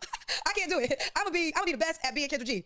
But I just wanted to share that because there's this commentary that's going on of people trying to say that their life is better. I'm not going to say my life is better than your life because you may be happy in your life, and I respect that. My question is, why can't you respect that I'm also happy in my life?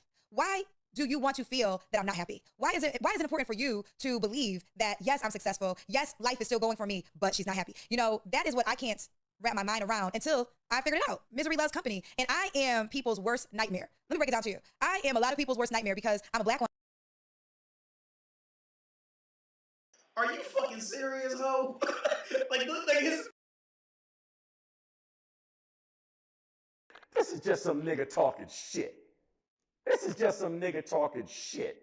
And everybody's caught up in all that shit?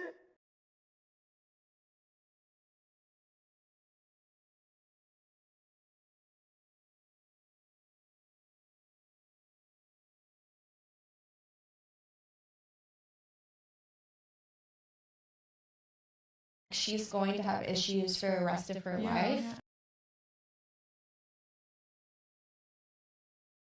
There's something seriously wrong with you.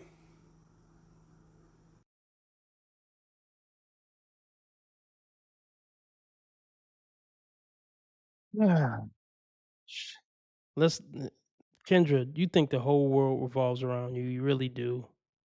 Let's hear this narcissistic bullshit she's about to spew. Bars. In my life. Why do you want to feel that I'm not happy? Why is it important for you to believe that, yes, I'm successful, yes, life is still going for me, but she's not happy? You know, that is what I can't wrap my mind around until I figured it out. Misery loves company, and I am people's worst nightmare. Let me break it down to you. I am a lot of people's worst nightmare because I'm a black woman. I'm a woman. Let's start there. I'm a woman first. I'm a black woman, and I'm a dark-skinned black woman, and I know my worth.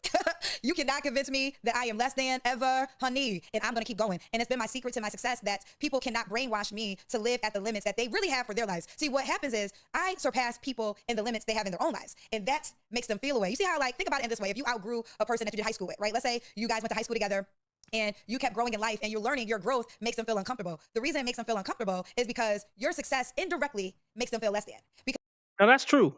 Now I look, when she's right, she's right. Like, Kendra does have haters, but who doesn't? What celebrity? Well, she's not a celebrity, but you know what I mean.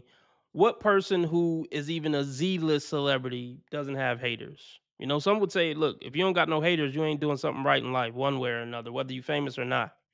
So she's right about what she just said. Your success does bother other people.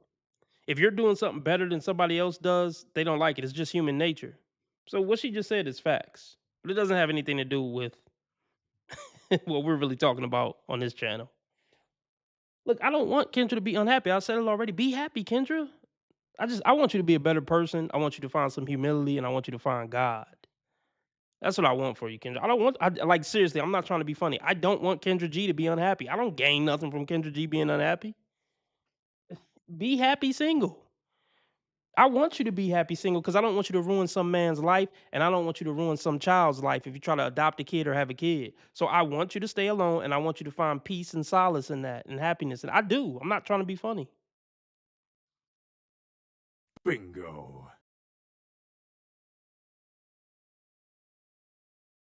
you did high school with, right? Let's say you guys went to high school together, and you kept growing in life and you're learning, your growth makes them feel uncomfortable. The reason it makes them feel uncomfortable is because your success indirectly makes them feel less than. Because they could look at a celebrity and say, yeah, they made it, salute to them. But to be attached to a person that they knew, maybe came from the same city, went to the same high school, go so far in life, it makes them feel like, well, what did I do wrong? Why haven't I gone further in life? And that jealousy and envy, it eats them alive. So what happens is it comes across as hate. Like, I know that the people in the comment section at times, and I'm learning to pray more for them because I know you're just not happy in life. You don't hate me, you hate your life. And when you see my life, it makes you so upset to see a person so happy, so fulfilled with all the things that you think are required, without the things that you think are required to be fulfilled. Oh, that pisses you off. I know it does. I know it does. And I can see right through it because you are speaking out loud. And I wonder this, if you are so happy, why do you even have time? Why do you even have time to focus on me? I don't focus on you because I live my life. No, you focus on us. You talking about us right now. You did a whole fucking podcast, and this isn't even a podcast. It's just venting a therapy session. You spending your whole second episode of your first podcast, first and only podcast. I don't know how many podcasts you'll have. You know what I mean? Talking to us and trying to convince us how happy you are. Like, you have a show about dating. Your whole identity online is about dating. So yes, people in the comments are going to ask you about your dating life. It's not because they're hating or mad. I mean, I'm sure you got haters. I don't doubt that, Kendra. Some of them are haters. But most of the people asking you about dating and shit, it's because you're talking about it. Just because somebody comment about what you're talking about on your YouTube page don't mean they're hating on you. I don't know.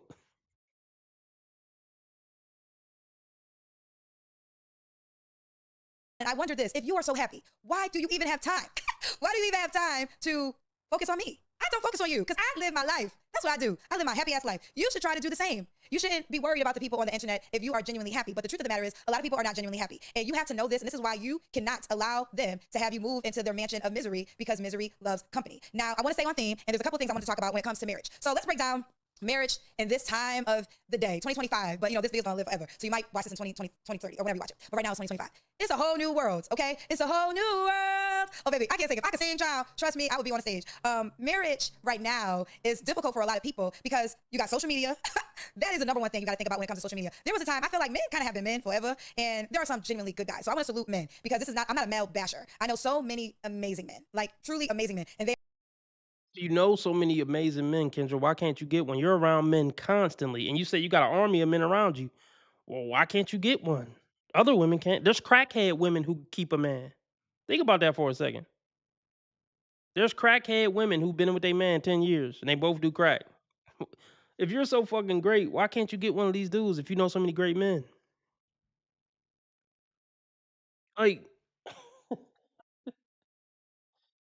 it's not the flex she think it is when she talk about how many great men she know.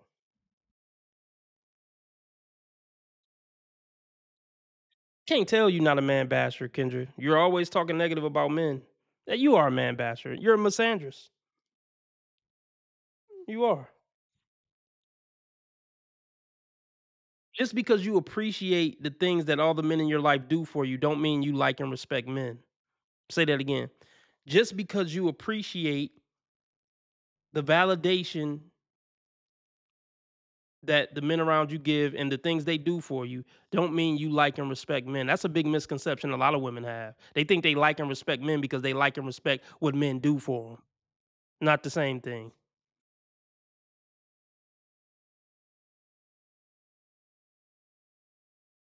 male basher. I know so many amazing men, like truly amazing men, and they are a part of my life. So you know what? Cheers to you.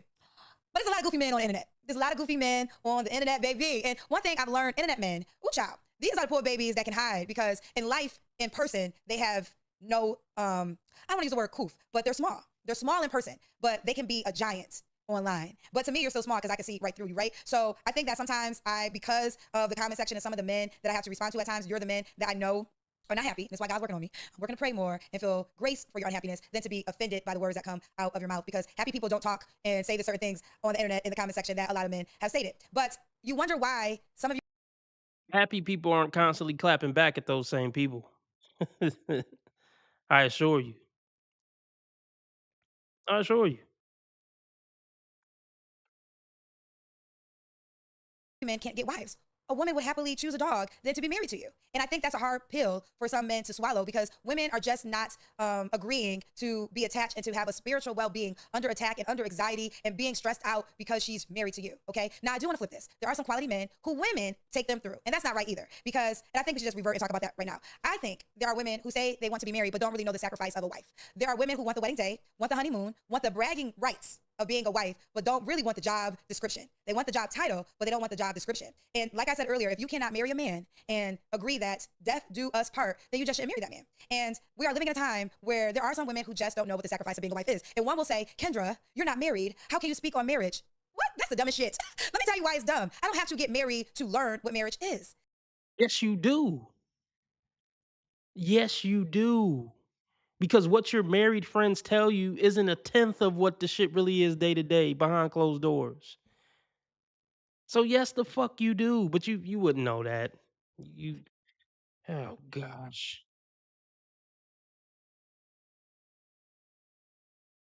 You're not married. How can you speak on marriage? What? That's the dumbest shit. Let me tell you why it's dumb. I don't have to get married to learn what marriage is. As I told you, all of my friends are married. So I witnessed firsthand the sacrifices they make on a daily basis. Also, I told you I was engaged and it was a real engagement, not a play. We really took it serious. And in taking it serious, I learned that you have to decide that he comes first. Not your dream, not your journey. He comes first. And guess what? I was wise enough to say, that's not what I want. That's not my truth. I'm not giving up. Never will be. So why even you should have gave up dating at that point. When you told yourself, you know what, I can't get engaged to this man because when you get engaged to a man or married to a man, you got to put him first. And I'm never going to put a man first because I'm always going to put myself and my career first. That's the moment you should have swore off serious relationships for the rest of your life. I mean, but it's one of the reasons why you're single, but main reason you're not a good woman.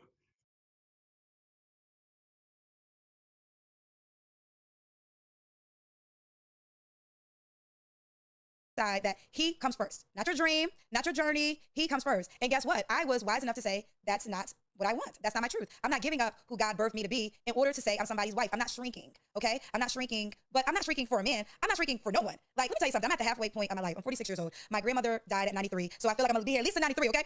But with that being said, I am at the point in my life, I'm not shrinking for a soul. I am going to live my full, complete self. And if you can be attached to that, great. If you can't, sorry, deuces, not mad at you. Go about your life, I'm gonna go about mine. I'm not shrinking for no man. I'm not shrinking for no relative. I'm not shrinking for no friend. I'm not shrinking for nobody that watches my show. I'm just Hey, don't shrink. Be big Kendra by your fucking self with nobody by your side. I think she's coming to grips with it. Like she's not gonna be with anybody. But yeah, be big you. Be big you, Kendra. What a fucking egotistical cunt. Jeez. There's men like this too, and I think they're huge bitches too. Gotta keep that ego in check, male or female. But see, this works when it's a man versus a woman, because a woman wants to shrink. Most women want to shrink. By the time a woman saying, "I ain't shrinking for a man in any way," she's a man in a woman's body by that point. Most women want to feel small in a man arms. She's a man. She should get with another woman. Yeah, Kendra should just go les. She love the girlie so much. Kendra should get with one of the lesbian women in her comment section. Real shit. not shrinking. I'm living my full, complete life all the way until I see Jesus. And that's just what it is. So I'm not gonna conform. And if the requirement is in order for you to get married, you have to become less than, well, y'all can have that shit because I'm not doing it. Okay, I'm not. And then if it's like, well, you can be your complete self, but you have to be the breadwinner and take care of the man that can be a part of your life. Now here's the deal. Let me say this. I'm not against a woman making more than her man. It's actually more common than y'all know. I think a lot of women, I wish you guys knew that because I feel like a lot of women admire marriages, not knowing that sometimes the marriage that you're admiring, the woman is the breadwinner. And like I said again, and I'll say it again, if you like it, I love it. There's nothing wrong with that. But I say this. I have worked extremely hard to be where I am. I have invested a lot of money to be where I am. It would be very difficult for me to just have a man laying up in my house because he got a pretty face and a nice package and he could give me the husband package. I'm not, being married ain't that important to me. So I guess she's already accepted the fact that she's not getting married to a man who got as much or more than her. She probably just accepted that by this point. Cause them niggas ain't gonna settle for anything other than you shrinking for them. So yeah. But just because he handsome and fit don't mean he can't have any job whatsoever. But I hear you, Kendra. I hear you. Why can't you attract a handsome, tall man who got a job? I mean, it might not be six figures or something, but he got a job. He ain't sitting on your couch. It's over, Kendra. am. It would be very difficult for me to just have a man laying up in my house because he got a pretty face and a nice package and he could give me the husband package. I'm not, being married ain't that important to me, okay? Being married to a man ain't that important to me that I'm gonna go buy one and let him live up and benefit off of everything that I built. No, girlfriend, it ain't. That's what men do all the time. What's the point? I just don't get the point of making all this money. Most men make money to have a family one day and for a family to benefit from it. When women get paper, they just want to be selfish with it. And they still want a man to come in and pay most of the bills. So women getting resources is damn near pointless. You just throw the money back away to consumerism, pointless consumerism. So I almost, in a way, I don't support female financial success unless it's going towards a family. I don't really condone. Not that I don't condone. I don't know if I support single women being financially successful. Like, I, I don't know. What does it go towards other than leopard print cat suits and weaves? I just don't get the point of becoming this huge dog. I'm this big dog. I'm big. I'm this big dog, big dog, big dog. But I don't want to share it with a family. I don't know. Whatever.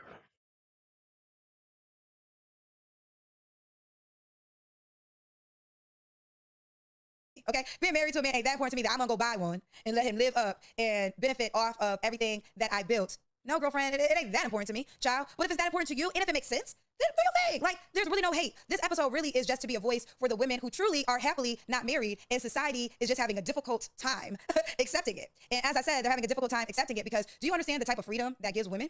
Like the type of confidence that will give a woman if she can understand that I am whole in myself. I am whole in myself. Do you understand how? No, but you still want a man though, Kendra. Forget marriage. You want a companion. None of this has convinced me that you want to spend from 46 to 86 alone with no companion. We get it. You don't want to get married. We fine with that. It's over anyway. I mean, 46. Ain't nobody. People should really just stop asking you. I mean, they're not, but we get it. But we know you want a companion. Like any. So, are you trying to convince us that you want to be single for the rest of your life, Kendra? Is that really what you're trying to convince us of? Forget the marriage part. Just can you get a boyfriend? Like, never mind. Powerful that is. So that means when you come to her life, you have to either be adding on. You can't take away because she's holding herself. This is why you have to be happy right now. Because I'm happy, not married, because right now is the only moment that I have. I mean, here's the deal.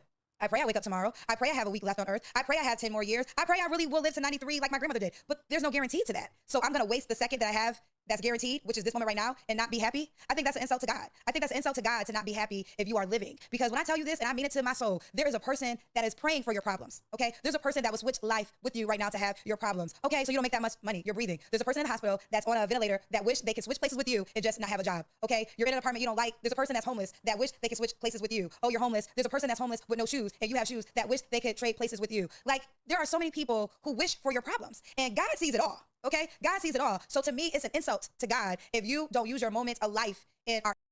Is it an insult to God when you know, compared yourself to Jesus Christ on the first episode of this podcast?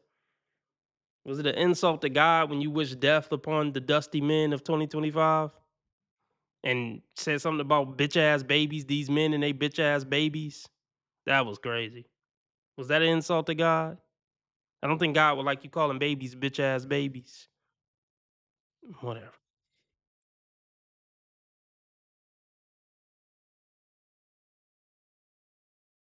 So many people who wish for your problems, and God sees it all. Okay, God sees it all. So to me, it's an insult to God if you don't use your moments of life and are happy in it. And that's why I'm happy, not married, because in this moment, I'm not married, but I am happy and I am grateful. And I know that I am blessed. I don't want to use the word lucky. I know that I am blessed that God has allowed me to be a voice. But I'm happy in this moment. I am single because I want to represent the happy single woman. Like, single women are not depressed and crying and worried. She got peace and she is living her best life. She is spending time with her family. She is planning trips. She is dating. I mean, I don't know.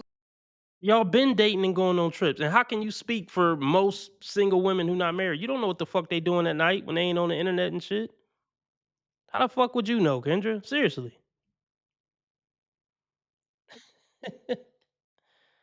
Oh my goodness.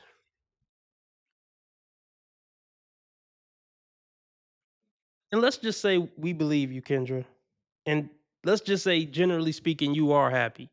It doesn't mean that you don't have certain nights. Like if she was being honest, she would say, generally I am happy. And I'm not lying about that, guys. But some nights I do cry myself to sleep wishing I had somebody. Then we would respect you because you keeping it real at that point. Nobody believes that there's not one night during the week where you're like, damn, I wish I had somebody, where you really sad about this shit and you really sad about the fact that you didn't have kids. Nobody, but you can, and that's not to say you're not overall happy. You can be an overall happy person, but you still have fucked up nights, depressed moments. But she ain't gonna keep it real about that. Like, single women are not depressed and crying and worried. She got peace and she is living her best life. She is spending time with her family. She is planning trips. She is dating. I mean, I don't know why y'all think that just because a woman's not in a relationship, she's not dating. I mean, that's the whole thing. And I said this on the Tamara Hall show, and child, baby, y'all could not handle it when I said I got a roster and made the best man win. Single does not mean lonely. Single means nobody can't claim me. Right. And I got a roster. If you want to join the team, where the camera at, Cameron? Hit me up on Instagram. Kendra G Media. We got space for more. We got space for more. I love that shit, but just because you're not in a relationship doesn't mean you're not dating. First of all, you do as you do. I don't have sex without a committed relationship. So I don't even understand why people thought that I was just out here busting a wide open, child, for a plethora of line of men. That's not the truth. What I meant is there are plenty of men that want to date me, and I am dating. And may the best. No, but you've been dating for how long? What is it going on, a year? And you said on one episode, I got plenty of men who could take care of me and this, and I got great dating options. If you got great dating options, Kendra, and you're doing all this dating for almost a year, what's the problem? They don't realize that they tell on themselves when they say shit, when they think they're flexing. All you gotta do is just let them keep talking. How do you lack so much self-awareness that you don't see how stupid all of this is?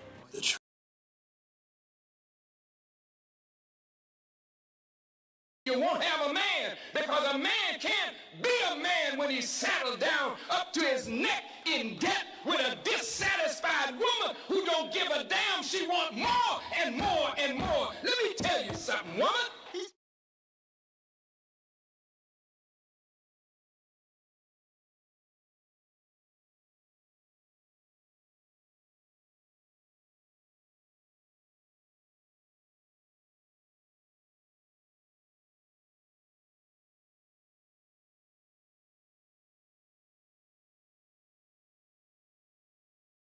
What I meant is there are plenty of men that want to date me, and I am dating. And may the best man win, as in locking it down, and he gets the opportunity to have me exclusively. That's what dating is about. Girlfriend, listen, in your happy, not married season, you better be dating. You better have a couple of dates. And if Locking you down isn't a locking Kendra G down isn't some prize.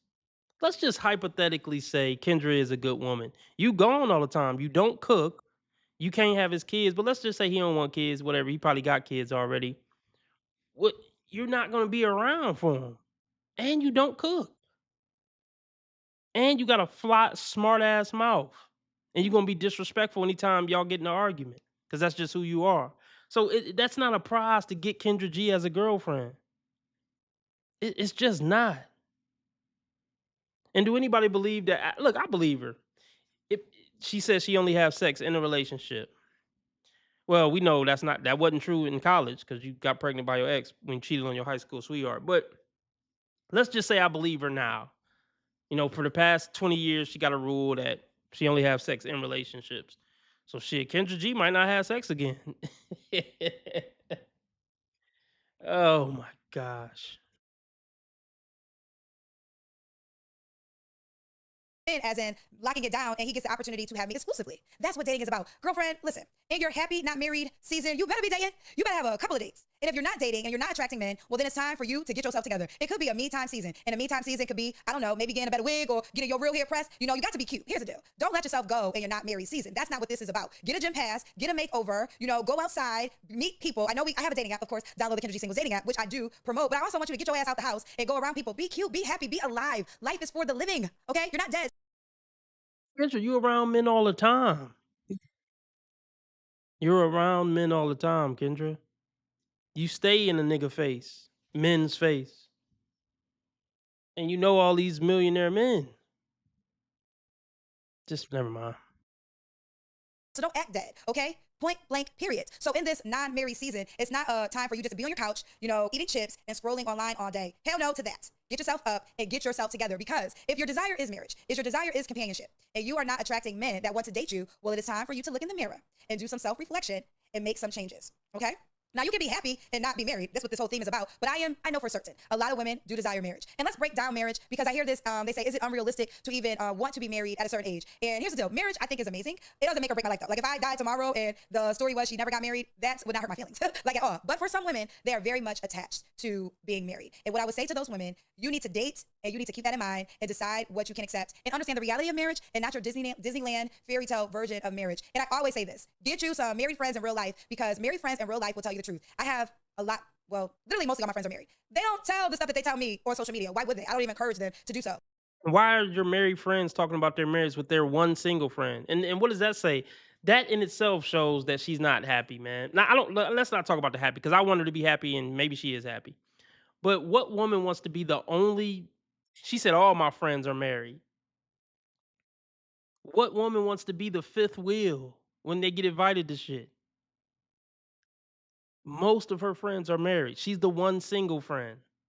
That can't feel good. I'm sorry. Even if she is happy, that can't feel good.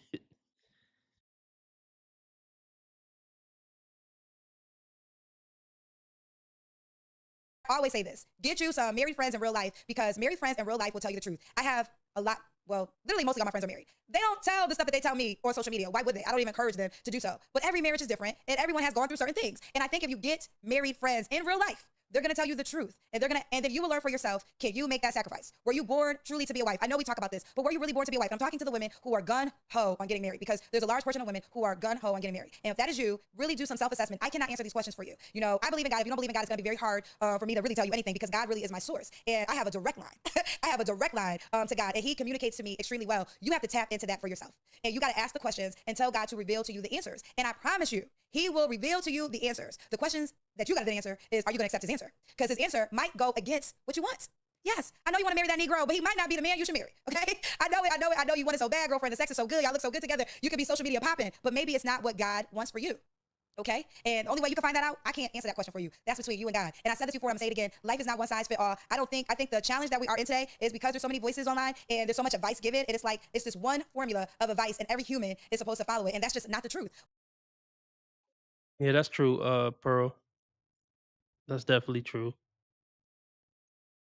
What may work for one person just may not work for you. Be okay with that. You know, on the theme of marriage, I can look at someone's marriage and be so excited and so happy for them and not feel less than at all. Like not desire to feel any lack in my own life at all. I don't want their life because guess what? I don't want nothing that don't belong to me. Point blank period. I don't want no man. I don't want no job. I don't want no friend. I don't want no clothing that is not made in my size. I don't want anything on the planet that doesn't belong to me. Because I've heard that too. It's she would be married, but the type of man she wants to marry doesn't want to marry her.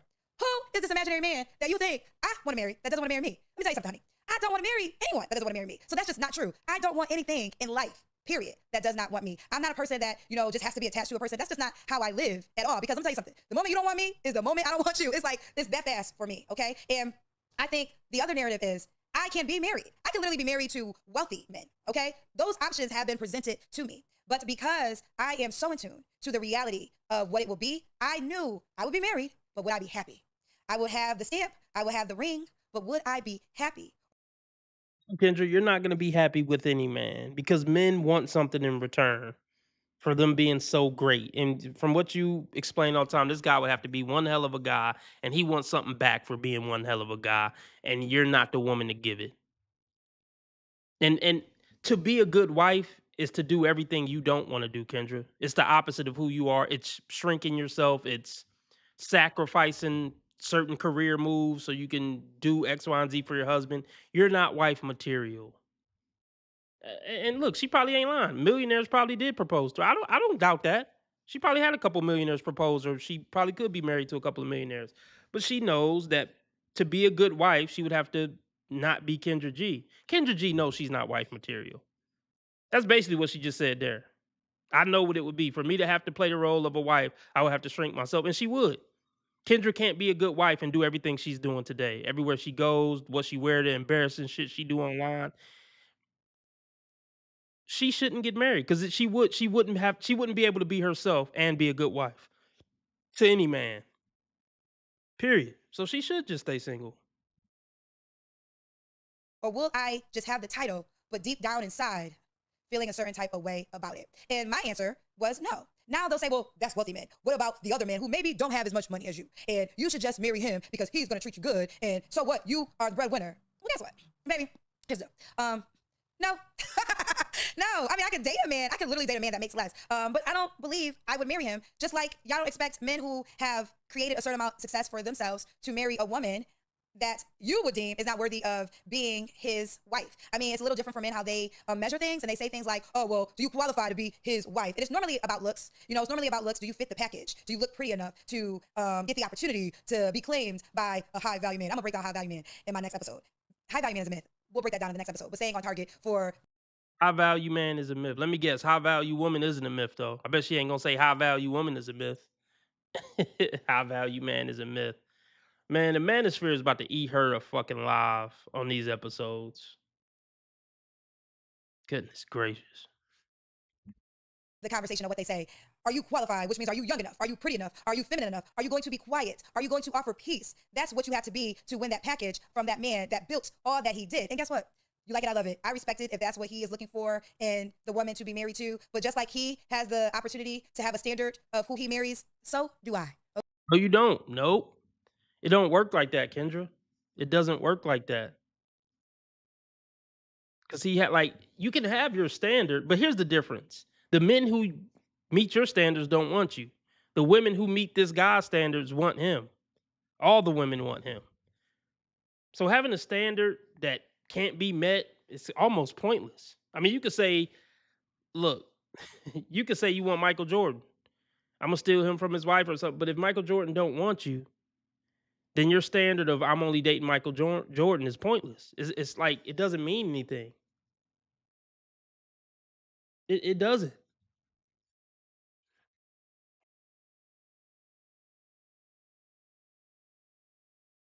That's what he is looking for in the woman to be married to. But just like he has the opportunity to have a standard of who he marries, so do I. Okay? And you're not going to convince me that I don't, because I stand on, if I marry a man, he is a lucky somebody, because I take marriage seriously. Okay? I'm the person that would be there for my husband to death do us part, regardless of what life throws at us. But the bottom line is this.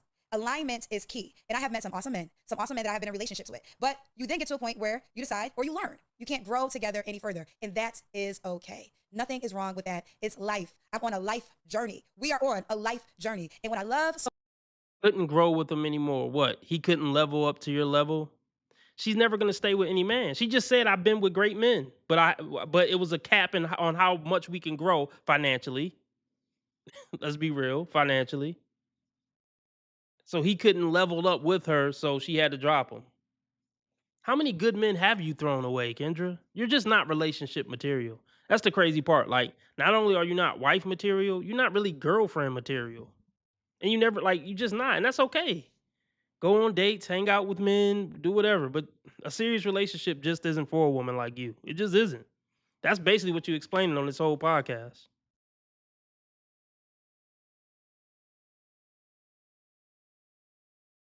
It's life. I'm on a life journey. We are on a life journey. And what I love so much about my journey, every relationship has taught me so much about myself. And it has taught me that it's okay to love, because that's what we're here to do. But it's okay to take your love away when it is not benefiting your life and it is not the right thing for you to do. Shout out to my co-executive producer, Alejandro, who just told me the time. So I took a break. We keep it real over here so you can see how we just came back. All right. But one thing he talks about is settling. Okay. I love talking about settling.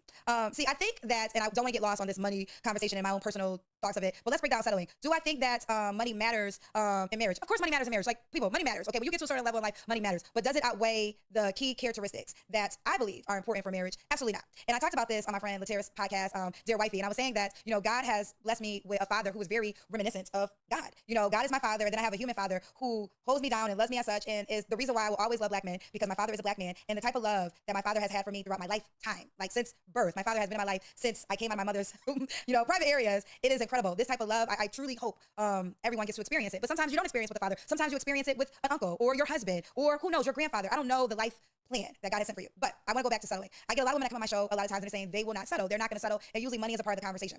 Here's the deal. You like it, I love it. It's your life. That is fair. But I can say sometimes there are quality men that might align with you, because I do believe in alignment, who may not make as much. And they will say, well, Kendra, if that's truth for me, why isn't that truth for you? Who says that it's not truth for me?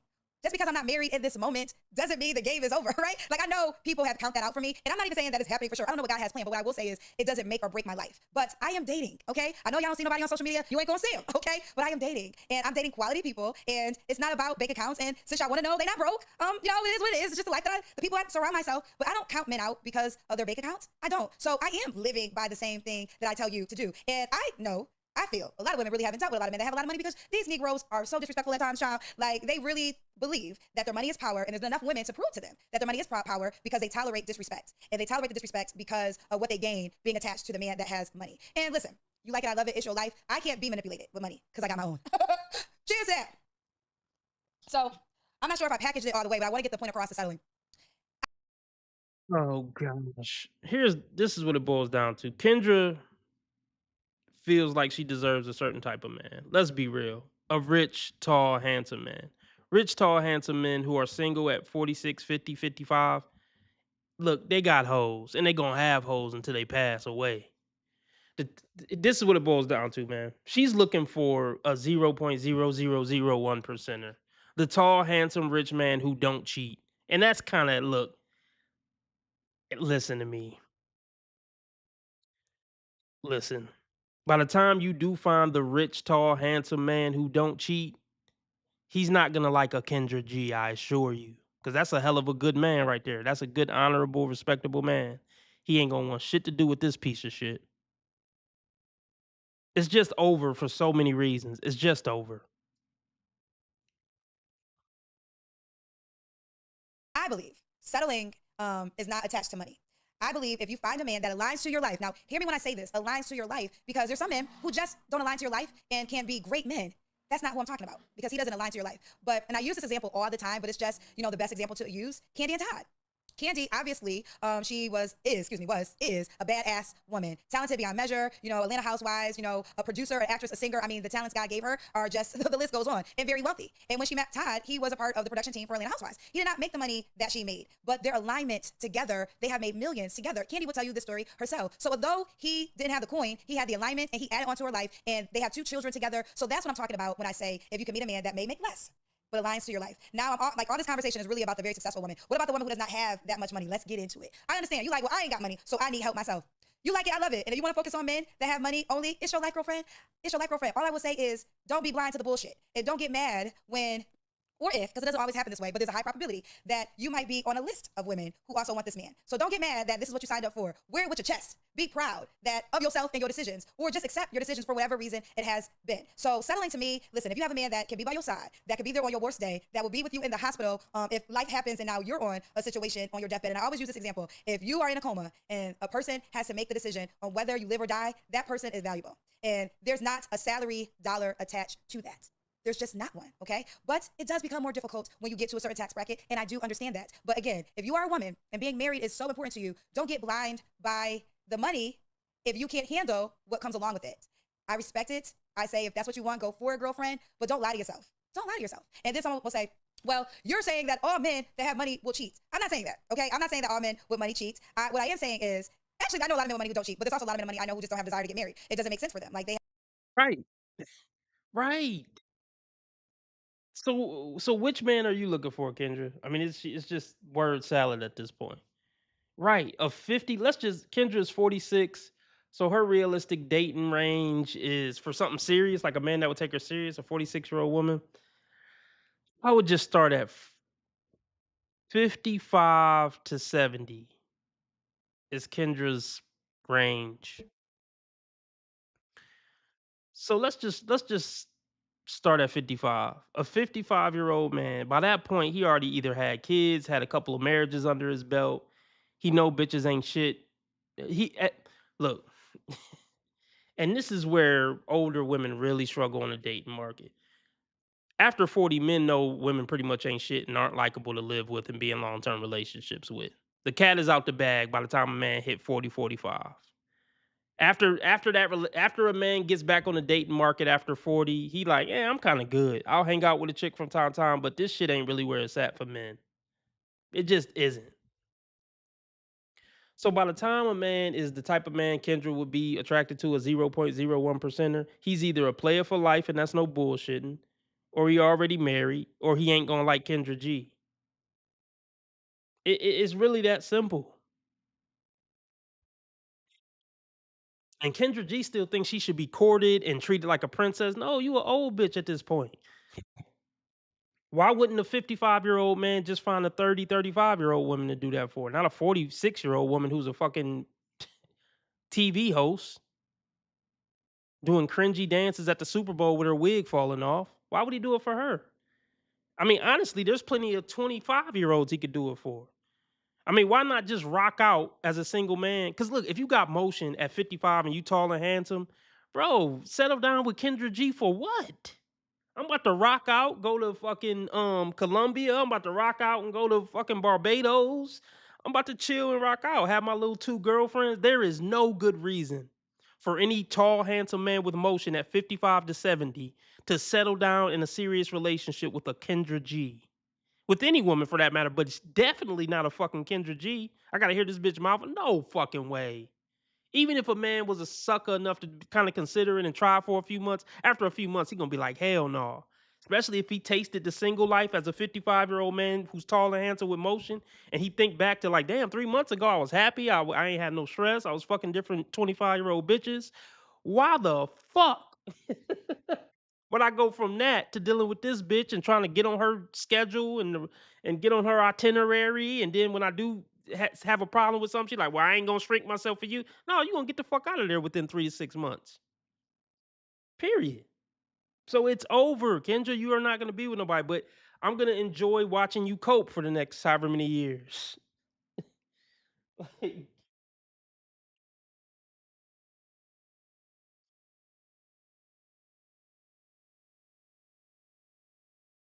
I'm not saying that all men with money cheat. What I am saying is, actually, I know a lot of men with money who don't cheat, but there's also a lot of men with money I know who just don't have a desire to get married. It doesn't make sense for them. Like, they have built a life without a wife, and they are happy with dating and dating as long as they desire, you know? And also, when you have money attached, you shrink your pool. You have to know this. Like, you can have a dollar amount attached, a requirement, but just know the pool of options is now smaller. My advice is to date and be happy. You know, you're not checking for nobody because you're happy. And if a guy really wants to be with you, he is going to do it. He's going to lock it in. If he doesn't lock it in, okay, you're good. There's 7 billion people on this planet. Why are you crying over one? That don't make no sense to me. I cannot fathom it. Oh, that's when you know they they down bad. When they start talking about how many people are on the planet to justify why they single at 46, or just justify why they are gonna find somebody, like it's 7 billion people. Like, oh my Are you fucking serious, ho? Like, look, like his.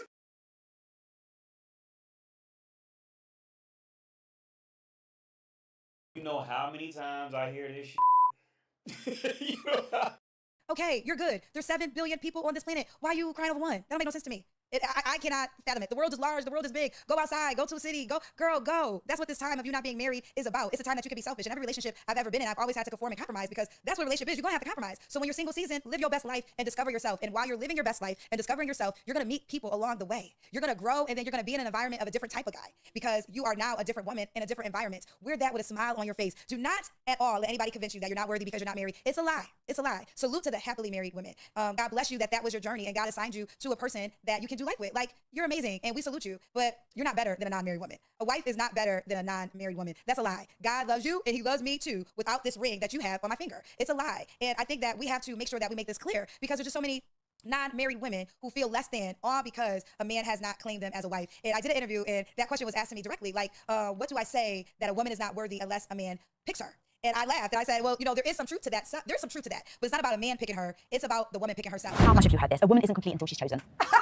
Well, let me remix that. That could be true, but you choose yourself. They say sometimes they're like, Kendra, you're such a pick-me because you agree with men. I'm like, yeah, I am a pick-me. I literally picked me. I chose myself. And because I picked Kendra, I lived the life of my dreams. I love Michelle Obama, and not to brag, but I had a lunch with her many years ago when she was the first lady. It was like 17 women, and she dropped so many gems. But one of the things she said that I never forgot is she said, no one's coming to save you, so you better save yourself. And I never forgot that. If you decide to pick yourself, to save yourself, to treat yourself the way you want to be treated, everyone else is going to fall in line, or they're going to fall off, and you're going to be okay, because now you have raised your standards. I am complete, and I'm going to wake up every single day with a smile on my face, because guess what? If you woke up today, you better be smiling, because somebody didn't wake up today. I think we take life for granted. And how many moments of your life do you want to waste being sad because you're not somebody's wife? How many moments of your life do you want to waste being sad because a man didn't, quote unquote, pick you? Girlfriend, pick up your face. Remember where you come from. Don't you ever forget it. Do not allow somebody to decide who you are. You decide for yourself. Remember who you belong to. God damn, mic drop. Okay, this is okay. I am a proud pick me. I picked me literally, and I will pick me time and time again. And if any man can't handle that, then I feel sad for you. I feel sad for the man who does not want a woman who is whole by herself, who knows herself, who can be with you because she wants to be with you, not because her lifestyle or her life period is attached to you. She's with you because she wants you, not because she needs you. And if you can't respect that in a woman, well, that's the kind of man I don't even want to have a conversation with. We would not work well together. Just like a man can be whole and complete by himself, so can a woman. So I just want women to understand this non-married season that you are so glorious, and God has not forgotten about you. And now I do want to talk about this because I know you want to be married, and maybe that is what God wants for you, and maybe that will happen. It could be a strong possibility, but don't wait until you get married to be happy. Be happy right now, because right now is all you got. This is the only moment you have. So you must be happy in this moment right now, because if not, you are disrespecting God. Because he still chose you to be alive. He still chose you to have breath in your body. He chose you to wake up today, and you're going to disrespect him and not be happy because you're not married yet? How dare you? How dare you walk that ungrateful? Girlfriend, put a smile on your face. You're living. See, I think that sometimes, I know the truth of death. My mother's death taught me the truth of death. I was always ambitious, but when my mother died, I became fearless. I am fearless. I always tell the story, and it's very important. I think if you can understand this story, you will understand everything about Kendra and why I am going as far as I can in this breath in my body. When my mother died, I was suicidal. I did not want to live. I was mad at God. I could not believe he took my mother. I was 32 years old. I thought it was so young, and I had so much more life. I was like, this was not on the schedule. Like, my mother is dead, and because I know God so much and I believe so much, I knew God could save my mother. So that means he allowed it to happen. I'm a person that believes nothing happens without God's permission in my life. So I know the devil's goal. What is God's goal? That's what I always lean into. The devil wants to attack me. Devil, you kiss my ass. I don't think about you. Even when I'm under attack, I know God allowed it to happen. So I lean into, why did God allow it to happen? That is my motto. So nothing happens to me without God's permission. So why did God allow my mother to die? I was pissed off. I was upset. God knew I was going to be upset because at the time I was living in Philly, shout outs to Pastor Wilder, who I just love so much. And I love my church home, Enon Tabernacle in Philadelphia. And there was another church, I can't remember the name, but there was another church that was so popular that I was going through. My mother was technically dying, but I still couldn't see it, but she was in the hospital at this time. All right, let's go over the Rumble. I want to go over some copyrighted Kendras. I don't know how long I'm gonna stay on tonight, but let's do it, y'all. Who going over the Rumble? Let me put the link in the chat.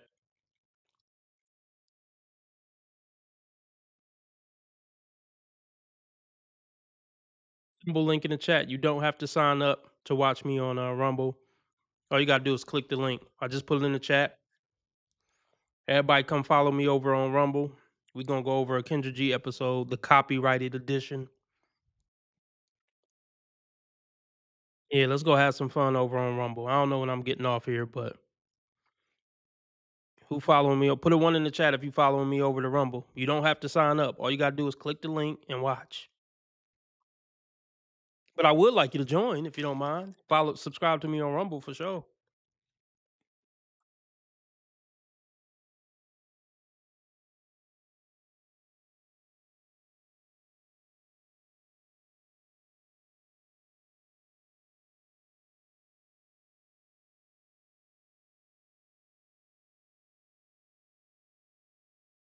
Go over to Rumble, y'all. Let's go over to Rumble.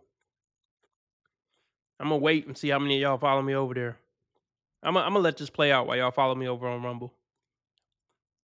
And I just decided to try out a different church this particular Sunday. And I wish I could remember the name, but the pastor did a sermon on being mad at God. And he was talking about when his mother died, that he was mad at God, and the congregation was mad at him for being mad at God because he was the pastor. And I had never visited this church in my life. And my mother at the time was in the hospital fighting for her life, and she ended up passing 2 weeks after I heard that sermon. And I knew it was God's way of telling me, I know you about to be mad at me, and I'm okay with it. I know you are about to be mad at me, and I'm okay with it because you are on assignment. I have a purpose for you in your mother's death.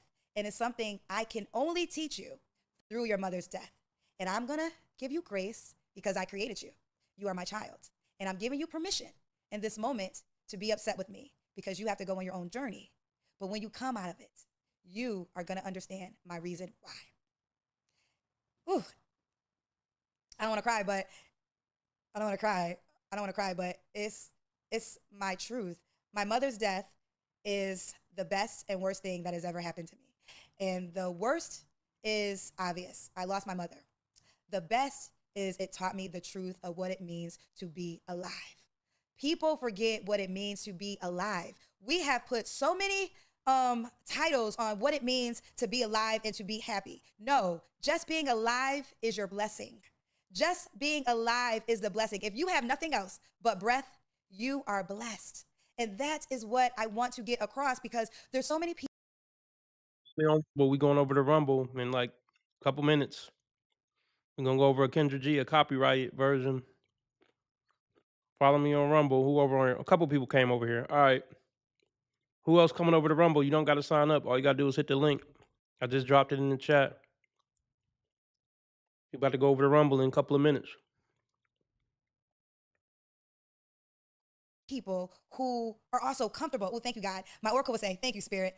Thank you, Spirit. My mother's death also taught me is, baby, we're on loan. This life is not forever. We know this, but we don't live as such. We get comfortable. We live like we're supposed to be here for eternity. No, we are on assignment and we are here for a while, okay? You know, some will say, we are here for a good time, not a long time. And you can take it as such, but this is not home. God allowed you to come to planet Earth. Okay, let me get deep with it for a spiritual journey that you have to go on. But do not get comfortable because you will return one day. And my mother's death taught me that every day that we get is a blessing. I got 32 years with my mother. I'm blessed. There's some people who lost their mother at the age of 5. There's some people that lost their mother at the age of 20. But guess what? I got 32 years of life with my mother. And I'm so grateful. I'm so beyond thankful that God blessed me with that. I can say that now. Now, again, going back to that, I did not want to live. And I remember the moment that gave me the courage to go forward with life. I was living in Philadelphia. I was no longer doing the radio station, and I was working one day a week at Fox Good Day Philadelphia. Shout out to Mike Jarrett at the time. No, I think Mike Jarrett is still the host in Chanel. And one day a week, I was their entertainment reporter. And literally, I would do it on a Friday. I was the last 5 minutes of the show, and I was mourning my mother's death. And I literally was asleep. Like, this is not a lie. I was on bed rest. I slept the whole day. I couldn't get up, but I would get up that Friday to do that one hit. And my Uncle Aaron, he was on me to create a TV reel. And I was so mad at him because I just wanted to mourn my mother's death. And I was like, I don't want to do this. And he's like, you got to put your TV reel together. So I remember I was living in Philadelphia. I go to Apple in Philadelphia with my MacBook, and I put together my clips from my TV reel from Fox Good Day Philly.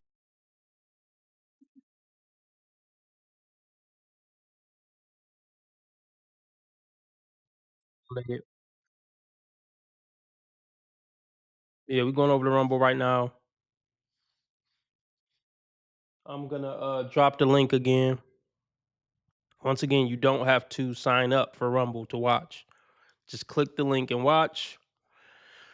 Remember, how others treat you is their karma. How you treat others is your karma. Be nice to people because God's watching. And remember, I'm a nice guy. I just play asshole on the internet. And I have never done anything remotely wrong my entire life. Ever. Good night, folks. See you on Rumble, hopefully.